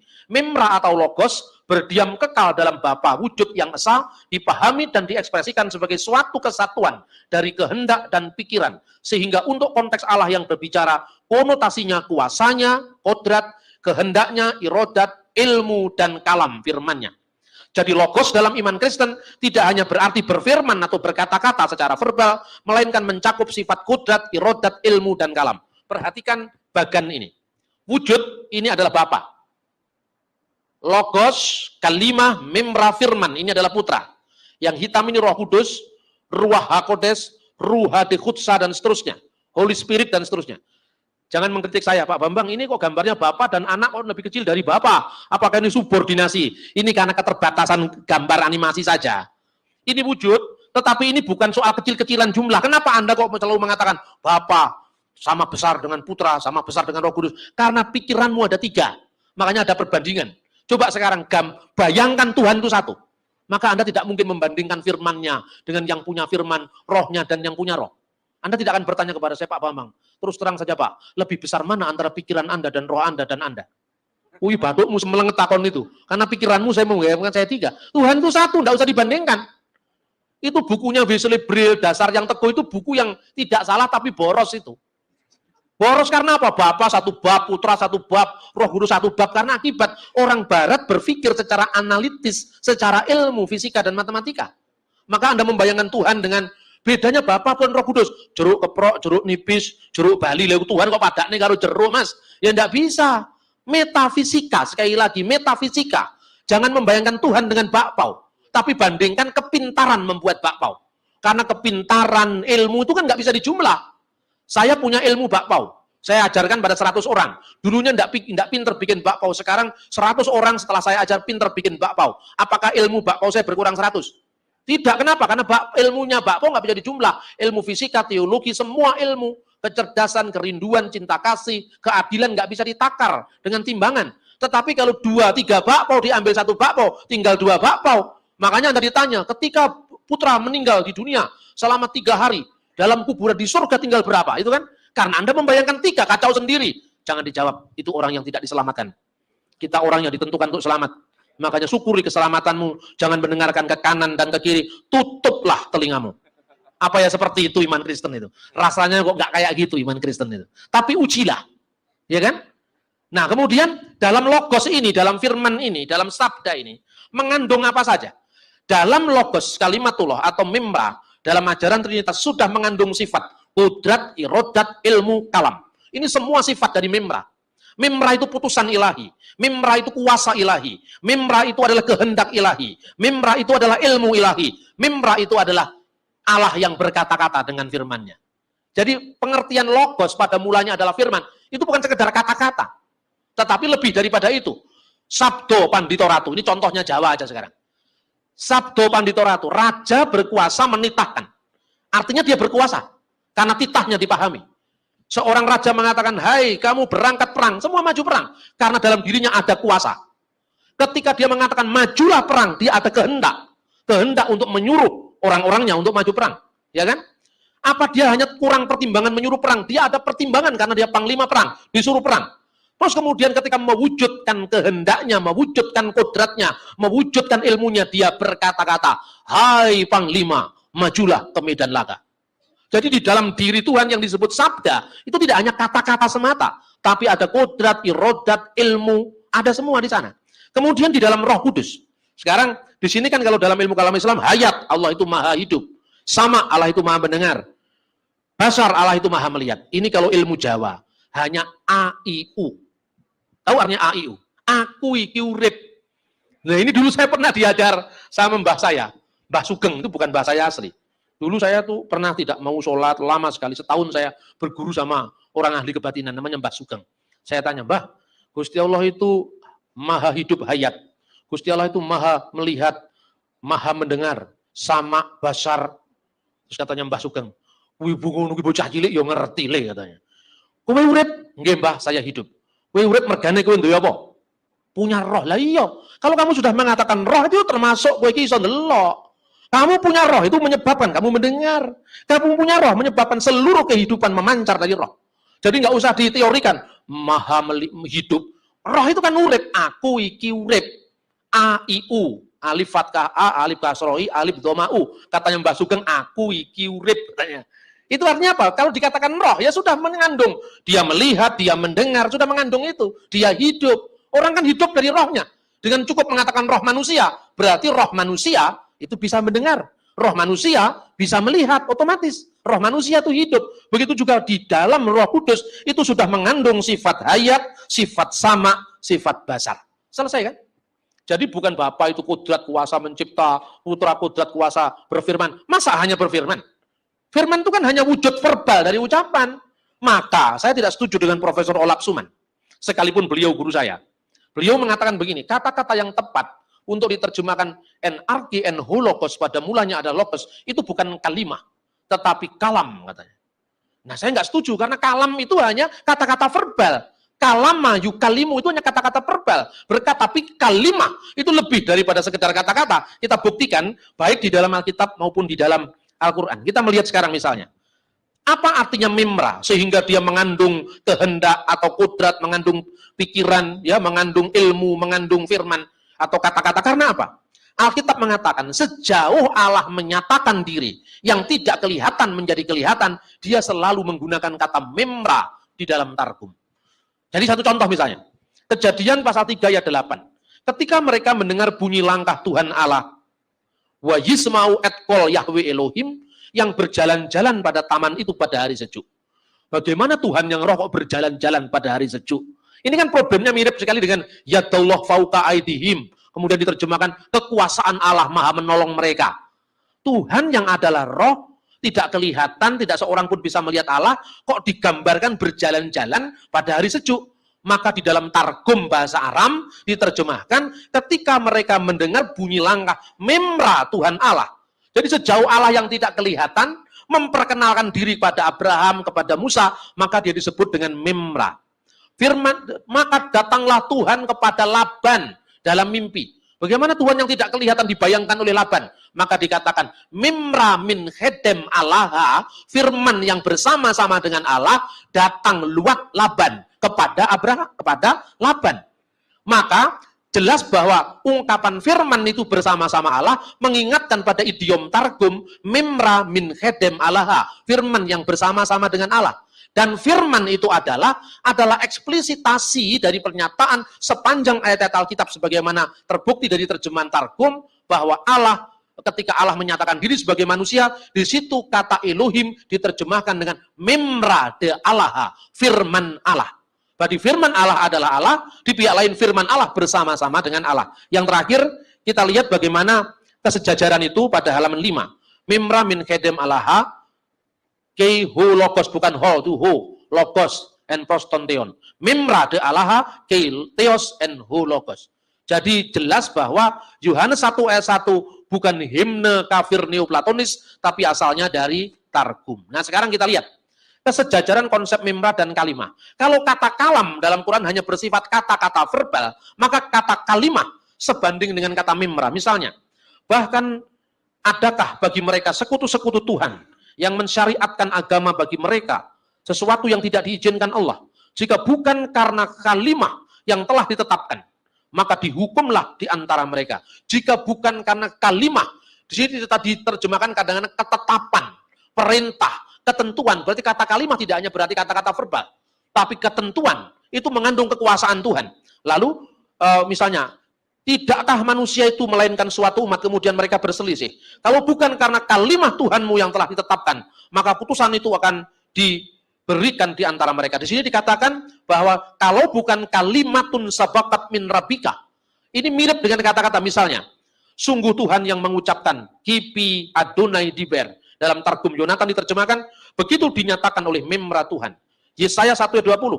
Tetapi jika kamu melawan dan memberontak, maka kamu akan dimakan oleh pedang. Sungguh Tuhan telah mengucapkan. Sungguh Mimra Tuhan telah mengucapkan.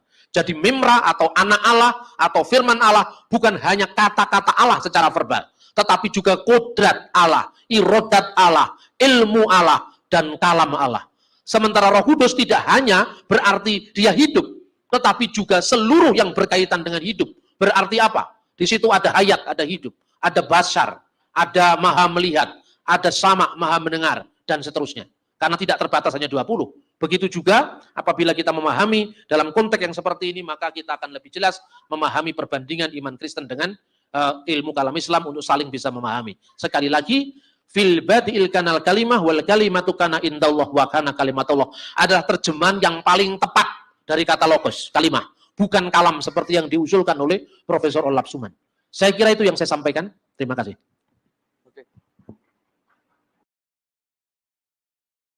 Sedikit pengumuman dari kami, satu dari murid ISCS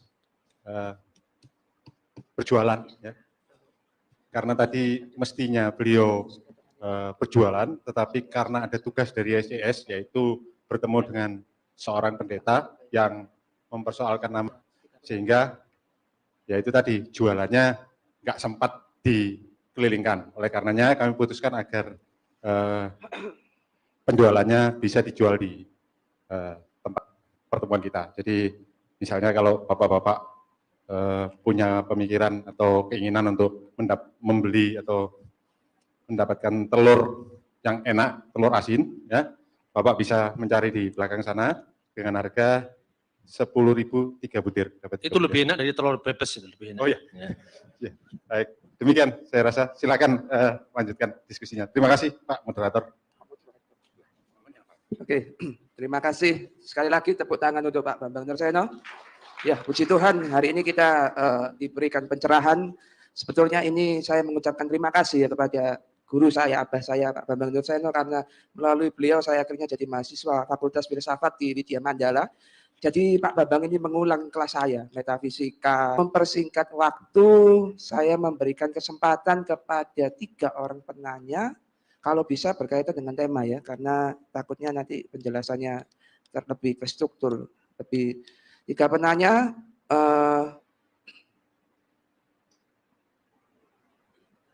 Silakan Pak, dari nama dan dari gereja mana?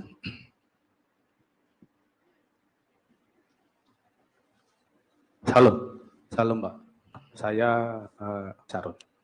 Bapak tadi menyebutkan, ada yang saya dengar bahwa dari firman itu disebutkan bukan menjadi manusia.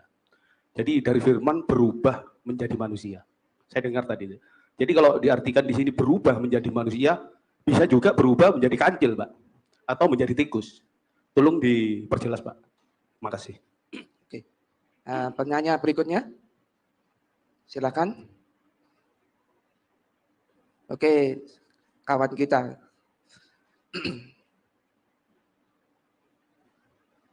Ya, saya Freddy.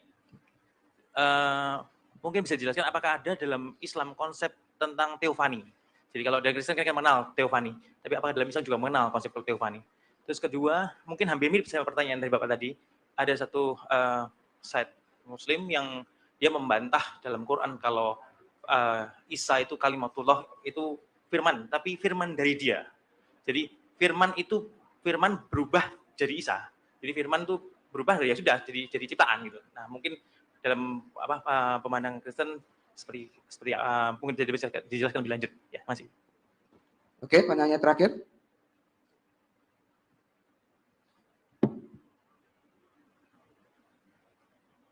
Silakan maju.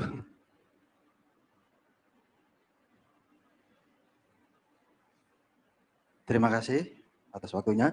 Saya langsung saja bertanya. Saya pernah bincang-bincang dengan seorang hamba Tuhan, ya istilahnya dia sudah berposisi sebagai, kalau Allah itu besar, maha besar, itu digambarkan sebagai tak terhingga besarnya, sehingga ketika dia menciptakan bumi, menemui manusia itu, dia mengatakan itu berubah mengecil, itu sejajarkan dengan ketika menjadi manusia. Jadi Allah yang maha besar itu tadi mengecil menjadi manusia, yaitu Yesus. Gitu. Mungkin tanggapan Pak Bambang mohon dijelaskan. Terima kasih. Oke, terima kasih kepada Bapak-Bapak. Allah itu harus menjadi manusia, itu mungkin ada sedikit pandangan teologis yang orang-orang teman-teman kita yang mungkin yang Protestan atau bagaimana, yang Allah itu harus menjadi manusia untuk menyelamatkan manusia. Itu bagaimana tanggapan bagi Pak Bambang? Mungkin karena background kita kadang-kadang iya ya, wah karena begitu besar kasih Allah harus. Nah, sedangkan tadi sempat disinggung bahwa terserah Allah mau menjadi manusia atau mau menjadi apapun. Terima kasih. Ya, terima kasih. Yang pertama-tama saya tidak menggunakan kata berubah, saya kira. Tidak ada itu kata-kata berubah. Mungkin Bapak salah dengar. Saya mengatakan firman menjadi manusia, bukan berubah. Dalam bahasa asli kitab suci, itu Yesus disebut sebagai morpe, tuteo, gambar Allah. Tapi gambar dalam bahasa Yunani itu digunakan dalam dua bentuk. Yang pertama morpe, tuteo, itu disebutkan di dalam Filipi pasal 2 ayat 6. Yang walaupun dalam rupa Allah, hos en morpe teu huparkon. Hos en morpe teu huparkon. Huparkon itu dari akar kata arche, yang artinya yang dari kekal. Dia berada pada rupa Allah. Morpe itu rupa yang tidak berubah. Sementara kemanusiaan Yesus yang berubah. Inilah namanya inkarnasi. Ketika digunakan kata berubah, Alkitab tidak menggunakan lagi kata-kata morpe, tapi skemati. Dia yang berada dalam rupa manusia, itu skemati. Jadi keserupaan Yesus dengan manusia digunakan kata skemati. Skema itu rupa yang berubah-ubah. Dalam rupa manusia, itu skemati, antropos. Dalam rupa manusia. Manusia mulai dari bayi, berubah menjadi lebih besar lagi. Remaja, pemuda, dewasa, itu skema. Tapi dalam bahasa Indonesia diterjemahkan kata rupa semuanya. Tapi untuk kata rupa yang tidak berubah itu morpe. Dalam konteks apa Yesus disebut rupa Allah? Sebagai firman Allah, Yesus adalah rupa Allah. Ada di dalam Alkitab misalnya sebagai firman Allah, Yesus adalah rupa Allah. Itu rujukannya di dalam Filipi pasal 2 ayat 6, morpe tuteo. Lalu Kolose pasal 1:15, Yesus itu adalah gambar Allah. Sekarang kita sepakat dulu, Allah bisa dilihat apa tidak? Allah tidak bisa dilihat. Alkitab jelas mengatakan, tidak seorang pun pernah melihat Allah. Jadi, keserupaan dengan Yesus itu bukan dalam kodrat kemanusiaannya, tetapi di dalam kodrat keilahiannya sebagai firman. Firman Allah itu rupa Allah. Firman Allah itu gambar Allah. Pertanyaan berikutnya, bukankah manusia adalah gambar Allah? Siapa yang mengatakan manusia gambar Allah? Tidak ada ayatnya itu. Alkitab mengatakan manusia diciptakan menurut gambar dan rupa Allah. Bukan manusia itu gambar dan rupa Allah. Manusia diciptakan menurut gambar dan rupa Allah. Siapakah rupa Allah dan siapakah gambar Allah? Yesus Kristus sebagai firman Allah. Maka firman Allah adalah Allah. Tetapi Yesus sebagai manusia serupa dengan kita. Skemanya skema kemanusiaan. Misalnya, Yesus umur 8 hari dibawa ke bait Allah. Kenapa? Karena anak umur 8 hari harus menjalani upacara sunat, bar miswah dalam agama Yahudi. Yesus dibawa ke bait Allah disunat, umur 8 hari. Umur 12 tahun, kenapa Yesus dibawa ke bait Allah? Karena pada umur itu, Yesus harus melakukan, untuk Yesus saya katakan harus ketika menjadi manusia. Karena apa? Dia memasuki keterbatasan kita. Untuk waktu yang singkat, dia dibuat lebih rendah dari malaikat. Tapi lebih rendah dari malaikat itu waktu yang singkat ketika firman menjadi manusia. Nah, dia menjalani apa yang dinamakan bar miswah, menjadi anak hukum. Melakukan hukum Taurat umur 12 tahun. Itu namanya bar miswah kalau agama Yahudi sampai hari ini. Kemudian Yesus baru muncul umur 30 tahun. Tidak usah berspekulasi Yesus pergi ke India. Kalau Anda tahu sejarah Yahudi, budaya Yahudi, memang orang itu tidak boleh mengajar sebelum umur 30 tahun. Makanya pelayanan itu di depan publik baru muncul umur 30 tahun. Bukan hanya Yesus, tidak ada seorang rabi pun yang menceritakan Sweet 17 melakukan apa, tidak ada itu. Itu budaya barat, ya kan? Ketika Yesus mengalami perkembangan, Alkitab dengan menjelaskan, anak ini semakin hari semakin besar, dan bertambah pula hikmatnya, semakin dikasihi oleh Allah dan manusia. Yang kata semakin ini diberlakukan untuk Yesus sebagai manusia, atau Yesus sebagai firman. Manusia, karena manusia itu semakin hari semakin pintar, semakin hari semakin tua, ya kan? Benar nggak? Jadi yang semakin harus itu diterapkan bagi wujud kemanusiaannya Sang Sabda. Apa firman Allah berubah ketika dia menjadi manusia? Siapa yang bisa mengubah Tuhan? Tuhan tidak bisa berubah. Dia menjadi, bukan berubah. Tapi yang berubah kemanusiaannya. Semakin hari semakin besar, semakin bertambah-tambah hikmat. Ini kan berubah. Perubahan ini skemanya Yesus. Skemati sebagai manusia. Tetapi morpe tuteu tidak pernah berubah. Rupa Allah, gambar Allah tidak pernah berubah. Cocok dengan seluruh ayat Alkitab yang mengatakan Allah tidak tersentuh oleh perubahan. Allah beyond segala sesuatu. Karena Tuhan mengatasi segala sesuatu. Kemudian kenapa kok firman menjadi manusia? Saya hanya ingin berkata, seorang bapak gereja namanya Athanasius al-Iskandari. Athanasius dari Iskandaria. Dia seorang pahlawan iman yang mempertahankan keilahian Kristus pada konsili Nikea tahun 325. Dia mengatakan begini, setiap orang mengetahui bahwa manusia diciptakan menurut gambar dan rupa Allah. Itulah fitrah penciptaan kita. Dan setiap orang juga harus mengetahui bahwa Kristus sebagai firman-Nya adalah gambar dan rupa Allah itu sendiri. Dia sebutkan ayatnya, Kolose 1 ayat 15, Filipi pasal 2 ayat 6 dan seterusnya. Dan kita setelah tahu bahwa manusia telah jatuh ke dalam dosa. Ketika manusia jatuh ke dalam dosa, fitrah penciptaannya mula-mula, di mana manusia diciptakan menurut gambar dan rupa Allah tadi, rusak. Sekalipun tidak rusak total. Kenapa tidak rusak total? Buktinya manusia masih mengenal agama. Buktinya manusia masih mengenal Tuhan lewat alam semesta. Langit menceritakan kemuliaan Allah dan cakrawala memberitakan pekerjaan tangannya. Agama-agama itu bukan karya setan. Sekalipun dia bertentangan dengan iman Kristen. Agama-agama itu adalah hasil pencarian Tuhan, hasil pencarian manusia terhadap Tuhan. Ngupadi sangkan paraning dumadi. mencari asal-usul kehidupan. Karena apa? Masih ada sisa-sisa gambar Allah yang retak tadi. Minimal cukup untuk mengetahui bahwa Allah itu ada. Alam semesta menceritakan kemuliaannya. Manusia tahu dari alam bahwa Allah itu ada. Inilah yang disebut wahyu umum dalam iman Kristen. Pengenalan Allah melalui alam semesta. Tetapi wahyu umum ini tidak cukup, kata Athanasius. Kenapa? Karena ibarat manusia itu jatuh ke dalam dosa. Gambar Allah yang menurutnya manusia diciptakan fitrahnya tadi masih ada. Tetapi tidak berdaya lagi untuk mengusir dosa. Manusia ingin berbuat baik, hasilnya yang sebaliknya. Ibarat bensin, baunya masih ada, tapi tidak punya daya bakar lagi. Itulah sebabnya firman Allah menjadi manusia, agar manusia kembali pada fitrah penciptaannya. Kata Athanasius, dan kita tahu Yesus adalah firman Allah yang adalah gambar dan rupa Allah sendiri. Tidak seorang pun yang bisa mengubah manusia, mengembalikan manusia dari kejatuhannya, sehingga fitrahnya tadi rusak. Jikalau bukan firman itu sendiri datang ke dunia untuk mengembalikannya. Itulah misinya kenapa firman menjadi manusia. Manusia yang sudah jatuh ke dalam dosa, itu ibarat orang dadi. Tahu nggak dadi? Kesurupan. Orang itu manusia, dia ngaku katanya Nyi Roro Kidul. Nah, kebetulan yang dadi itu karena misalnya Glenn, misalnya, Pak Glenn. Itu dadi, ditakoni. Namamu siapa? Nyi Roro Kidul, misalnya. Lalu ada orang berhikmat yang pintar, gitu. Datanglah orang berhikmat ini. Bu Susan, misalnya.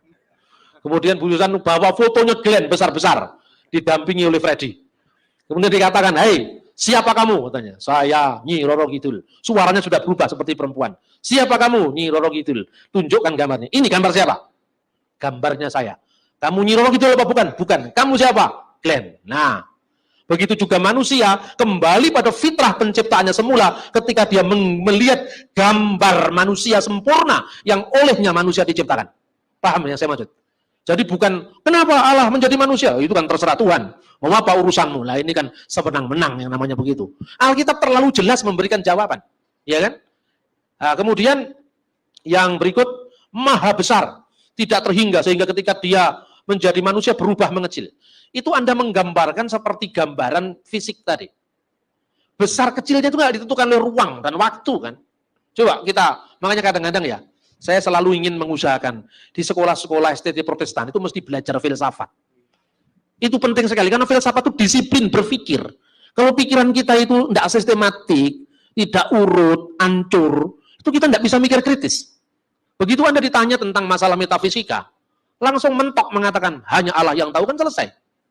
Tapi kalau kita memahami pola berpikir sehat, ya saya katakan tadi. Kenapa kalau Matius bersama Markus, Markus bukan Matius? Karena ini fisik. Tapi kalau Allah beserta kita, Allah beserta orang yang sabar, innallaha ma'as-sabirin. Berapa jumlahnya orang yang sabar di kota Surabaya?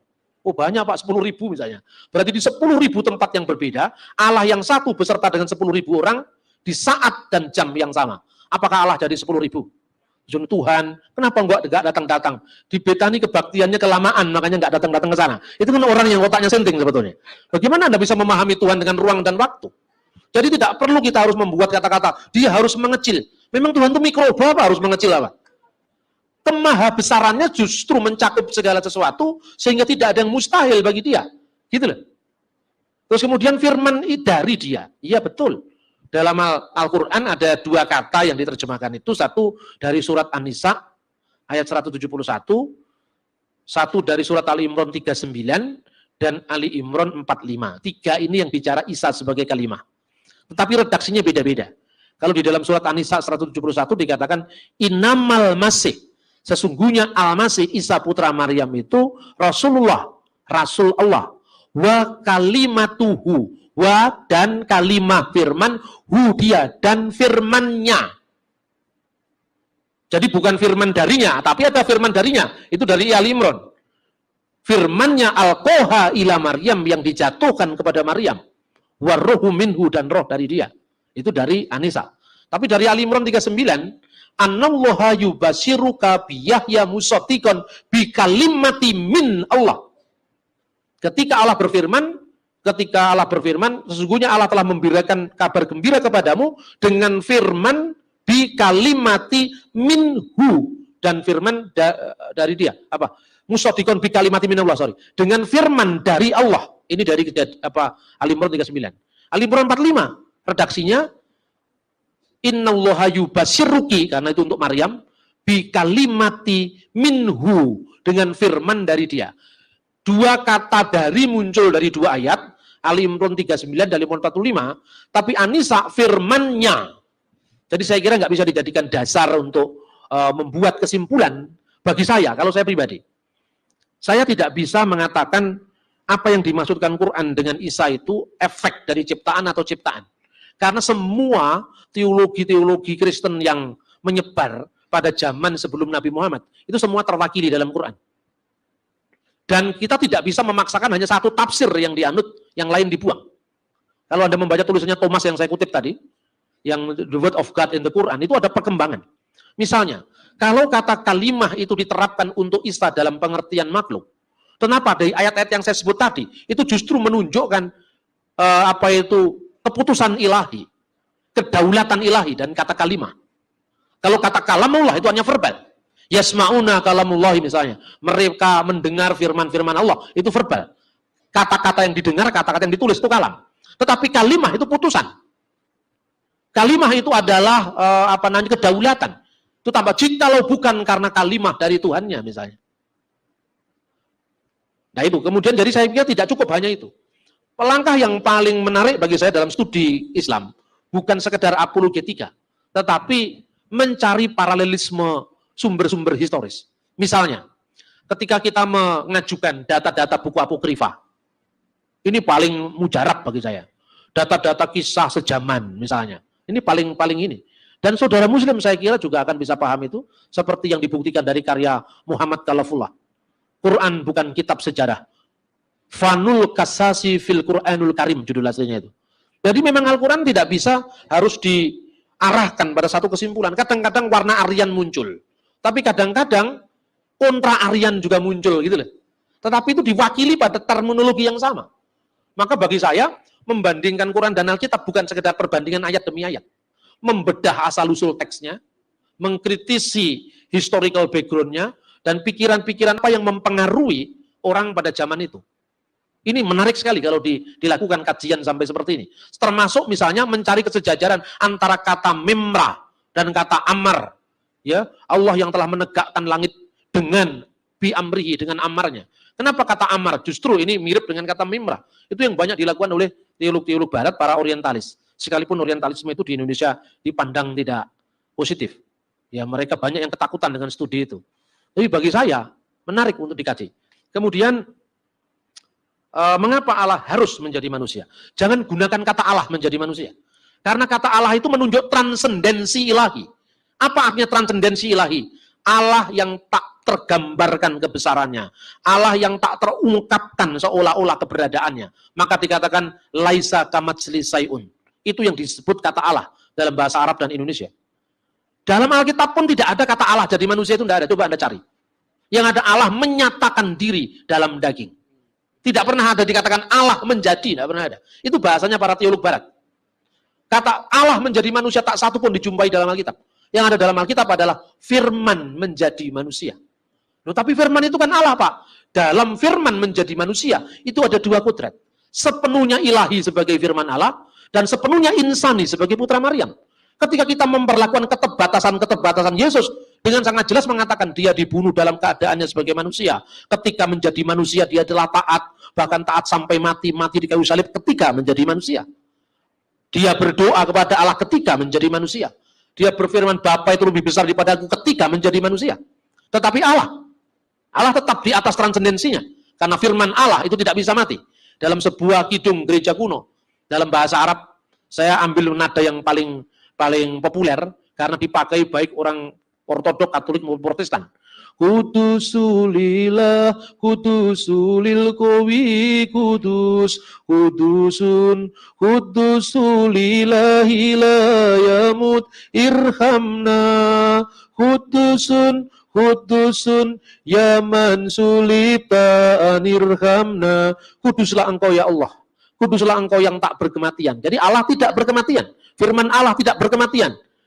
Kuduslah engkau yang maha kuasa, kuduslah engkau yang tak berkematian, yang disalibkan bagi kami, kasihanilah kami. Jadi lagu itu, saudara-saudara, itu berteologi lewat lagu. Makanya Orang-orang Kristen di Timur Tengah, sekalipun ratusan tahun mereka tidak merdeka, tapi mereka di bawah sistem syariah, yang tentu didiskriminasi. Tapi mereka bertahan karena apa? Teologinya dinyanyikan dalam lagu. Dan lagunya benar-benar teologis. Kalau kita kadang-kadang lagunya kita nggak teologis. Misalnya, jadikan aku Tuhan, rumah doamu. Artinya apa itu coba? Ini saya tidak mengejek, tapi tolong teologis artinya apa? Ini dua teks yang terpisah, tidak ada hubungannya, disatukan. Jadikan aku Tuhan rumah doamu. Itu kan karena rumahku akan disebut rumah doa itu kan. Dari kitab Nabi Yeremia dikutip ketika Yesus menghalau para pedagang itu. Jadi betul rumahku adalah rumah doa.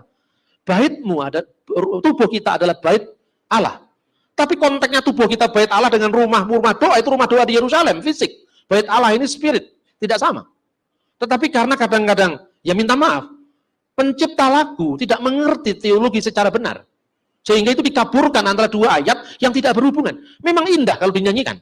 Tetapi fungsinya apa? Coba Anda lihat lagu-lagu gereja kuno. Itu jelas sekali maknanya, misalnya Kudusulillah, kudusul qawi, kudusul ladila ya mutirkamna. Itu jelas mengatakan Trisagion, Allah yang tak berkuasa, Allah yang berkuasa, Allah yang maha kudus yang tak berkematian. Itu Tritunggal. Tetapi ketika Trisagion Yaman sulipta aidon ana irhamna, itu kristologi. Jelas ada Trisagion yang menunjuk kepada Tritunggal. Ini Trisagion gereja-gereja Kalsedonia. Ada Trisagion yang menunjuk pada kristologi, di mana Allah ketika firman-Nya menjadi manusia, di dalam subjek satu Kristus yang disebut kodrat ganda Kristus itu sekaligus ilahi, sekaligus insani.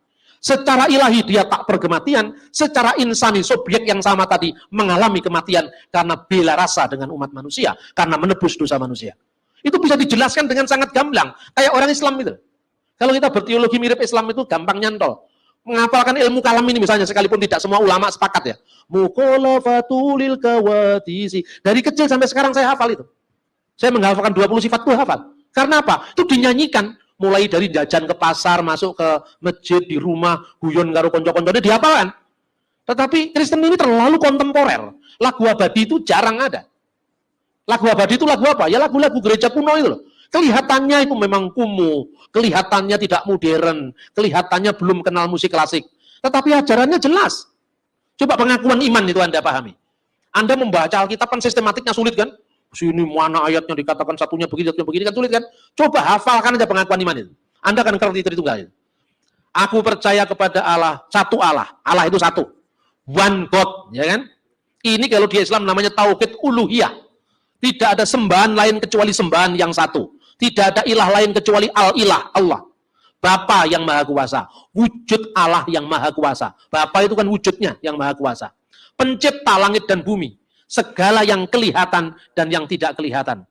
Alam fisik dan alam roh. Alam fisik itu termasuk manusia yang kelihatan dengan mata telanjang. Ayam, bebek, itik, ayam, bebek, kebo, sapi, manusia, pohon-pohon, gunung-gunung. Itu yang kelihatan, maupun yang tidak kelihatan secara kasat mata, misalnya mikroba, uget-uget, ya kan?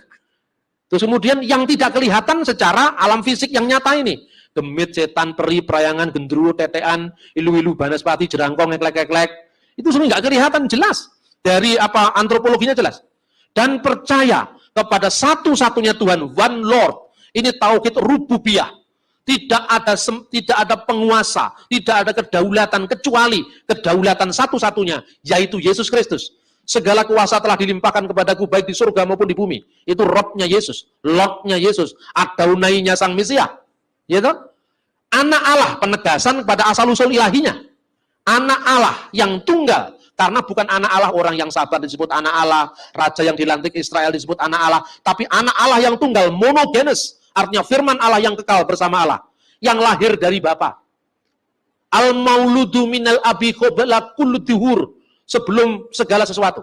Mana ada orang yang lahir dari Bapa? Semua kan lahir dari Ibu. Apa artinya lahir dari Bapa sebelum segala zaman? Lahirnya firman Allah dari wujud Allah. Mijile sabdo langgeng. Soko Gusti Allah kang moho langgeng. Ing zaman kelanggengan. Kenapa sebelum segala abad? Karena lahirnya firman dari wujud Allah. Bukan kelahiran fisik. Makanya itu bigoiri jasad, duna tanpa jasad, tanpa seorang ibu. Artinya Allah tidak beranak dan tidak diperanakkan secara fisik. Dibuat kuliah di pesantren aja bisa itu. Saya itu memberi kuliah di Darul Ulum dari apa itu kanun al-iman nggak gawal kitab belas, saya tak apalkan Alkitabnya beberapa tahun lalu. Apa Bapak? Apa ada nggak yang lahir dari Bapak? Nggak ada, Pak. Semua lahir dari Ibu. Berarti lahir dari Bapak untuk Yesus itu bukan kelahiran fisik. Lalu kelahiran apa? Itulah pewahyuan ilahi. Wahyuan ilahi artinya apa? Allah menyatakan diri dengan firman-Nya. Tidak seorang pun, tetapi firman Allah atau anak tunggal Allah yang di pangkuan Bapa, dialah yang menyatakannya. Pewahyuan diri Allah melalui firman, inilah yang disebut anak Allah. Jadi Allah tidak beranak dan tidak diperanakkan secara fisik. Tepuk tangan karena saya mengatakan Allah itu lam yalid walam yulad. Benar nggak? Dan ini memang ajaran Kristen. Saya tidak hanya ngomong begini di pesantren. Jawab Pos itu memuat iklan saya ketika saya ngomong di GBI Allah Omega. Allah tidak beranak, tidak diperanakan. Itu teman-teman Madura pada datang ke gereja. Itu Pak Lukas Supi kebingungan. Pak, gimana ini? Orang-orang Madura mau ikut ke gereja. Ya enggak apa-apa, teman. Dia mau dengar. Mau dengar karena baca iklannya dijawab Pos waktu itu. Dan tanya jawab di belakang, saya suruh duduk di depan. Karena habis kebaktian kedua disertai dengan tanya jawaban, seneng toh. Judulnya Allah tidak beranak dan tidak diperanakan. Loh, ini kan kita malah nantang. Sing kok arani Gusti Allah manaki sapa? Ora enek itu. Itu hanya orang primitif yang mengatakan Allah itu beranak. Enggak ada itu. Tapi kita malah minder sama Umi Rama. Tuhan tidak beranak dan tak diperanakkan. La ilaha illallah. Kristus ini kelecam-kelecam kalau ngalih. Ini sikap minder sebetulnya. Kalau saya tak kejar, maksudnya anak Allah itu dalam Quran dulu apa Pak? Maksudnya Pak, itu kan Dewi Lata, Usa, dan Manat itu Banatullah. Nggak ada kaitannya dengan Nabi Isa. Nah mulai, oh gitu Pak? Iya, sejarahnya harus dilihat dulu. Asbabun nusulnya dilihat dulu gitu loh. Jangan minder. Jangan kayak kerupuk, kayak lah banteng, Raja Wali. Gitu loh. Ini dari pengakuan iman nanti kita sudah paham itu. Karena apa? Kita ini memang lebih bodoh daripada Bapak gereja dulu. Masalahnya. Jadi kalau saya tidak bikin pengakuan iman, saya ikutlah pengakuan iman gereja purba itu. Karena itu sudah sempurna. Sekalipun itu bukan Alkitab, tapi semua dari ayat Alkitab itu. Yang lahir dari Bapa sebelum segala abad. Posisinya sebagai apa firman itu? Allah dari Allah. Karena firman yang keluar dari Allah, tidak mungkin dia ciptaan. Firman yang keluar dari Allah, sehakikat dengan Allah. Allah dari Allah. Allah sejati dari Allah sejati karena apa? Firman Allah yang sejati, yang keluar dari wujud Allah yang sejati. Karena sebelum firman itu keluar untuk menyatakan siapa Allah, firman itu sudah ada dalam diri Allah, maka dikatakan dilahirkan tapi tidak diciptakan. Apa bedanya Trinitas Kristen dengan Triteisme dewa-dewa Mesir? Isis, Osiris, dan Horus. Horus itu kan anaknya Isis dan Osiris. Isis dan Osiris Indohoi dulu. Baru lahir anaknya Horus. Pertanyaannya, sebelum Horus lahir, Horus ada apa tidak ada? Tidak ada. Manusia lahir diawali dari kelahirannya. Beda dengan Yesus karena dia firman Allah. Sebelum Abraham jadi, aku sudah ada. Pertanyaannya orang Kristen malas. Aku sudah ada sebagai apa? Karena khotbah-khotbah yang sifatnya metafisik begini kan tidak laku. Yang laku kan engkau akan diberkati. Haleluya, itu yang paling laku. Makanya menjelaskan imannya sendiri sulit. Karena yang begini tidak dikhotbahkan. Yang dikhotbahkan yang berkat-berkat, berkelimpahan. Yo lek carane ngono ning Gunung Kawi kan roe padha. Sama-sama kepingin kaya. Kenapa harus ke gereja? Jelas carilah dulu kerajaan Allah. Yang lain akan ditambahkan. Kaya boleh, tapi itu bonus, bukan tujuan. Maka kalau Anda diberi kekayaan, alhamdulillah. Tapi kalau enggak, Anda enggak stres. Enggak kayak anggota DPR yang enggak jadi itu, kemudian kendat. Iya toh? Dilahirkan, tidak diciptakan, dan seterusnya. Itu jelas, Roh Kudus keluar dari Bapa. Karena apa? Wujudnya hanya satu. Roh itu dari Bapa, begitu juga Putra dari Bapa. Firman dan Roh keluar dari satu wujud Allah. Tetapi karena firman dan rohnya itu satu dengan Allah, maka bersama-sama Bapa dan Putra disembah dan dimuliakan. Jelas semua. Tapi kalau Anda hanya membaca pengakuan iman rasuli, apa hubungannya? Aku percaya kepada Allah Bapa yang Maha Kuasa kali ke langit dan bumi, dan kepada Yesus Kristus Tuhan, anaknya yang tunggal Tuhan kita, yang dilahirkan Roh Kudus, anak darah Maria. Itu kan hanya wujud ketika menjadi manusia. Tapi dalam misteri kekalnya, hubungan firman dengan Bapa bagaimana? Hubungan wujud Allah dengan rohnya bagaimana? Tidak dijelaskan. Nah inilah perlunya maka kita, bagaimana kita menjelaskan firman ini dalam konteks yang lebih majemuk. Terus terakhir juga harus saya katakan bahwa firman menjadi manusia, itu lebih sejuk didengar. Karena kalau saudara kita orang Islam mengatakan firman menjadi kitab. Lah kalau firman aja bisa menjadi kitab, apa sulitnya menjadi manusia? Lebih jelas orang Yahudi pun juga tidak pernah mengatakan Yahweh menjadi manusia. Atau Adonai menjadi manusia. Tapi dia mengatakan Memra Adonai menjumpai Abraham. Memra Allah menjumpai Laban. Sejauh Allah yang tidak kelihatan, yang non-fisik, yang maha hadir, seolah-olah dibatasi pada kehadiran, maka dikatakan Memra Allah. Firman dari Allah berjalan-jalan di hari yang sejuk. Gitu loh. Ini mirip saja dengan Islam. Tangan Allah bukan berarti tangan dalam pengertian fisik. Apakah ada konsep teopani dalam Islam? Yang mirip-mirip itu ada. Misalnya Allah turun di langit dunia. Itu teofani. Jadi para ulama menjelaskan apa artinya Allah turun. Yang ini bukan hanya kitabnya yang turun loh. Nazzala alaikal kitab bil haq. Tapi di sini dikatakan Allah turun di langit dunia. Ini dalam hadis. Ini disebut ayat-ayat mutasyabihat. Tetapi Kristen agak beda. Terlalu banyak pendeta barat yang usil. Makanya yang tidak jadi masalah, akhirnya jadi masalah. Kan gitu kan? Ini karena pendeta-pendeta kita ini usil yang di barat. Nah pendeta-pendeta kita yang di dunia berkembang, kurang usil dan kurang kreatif. Mestinya di tengah-tengah.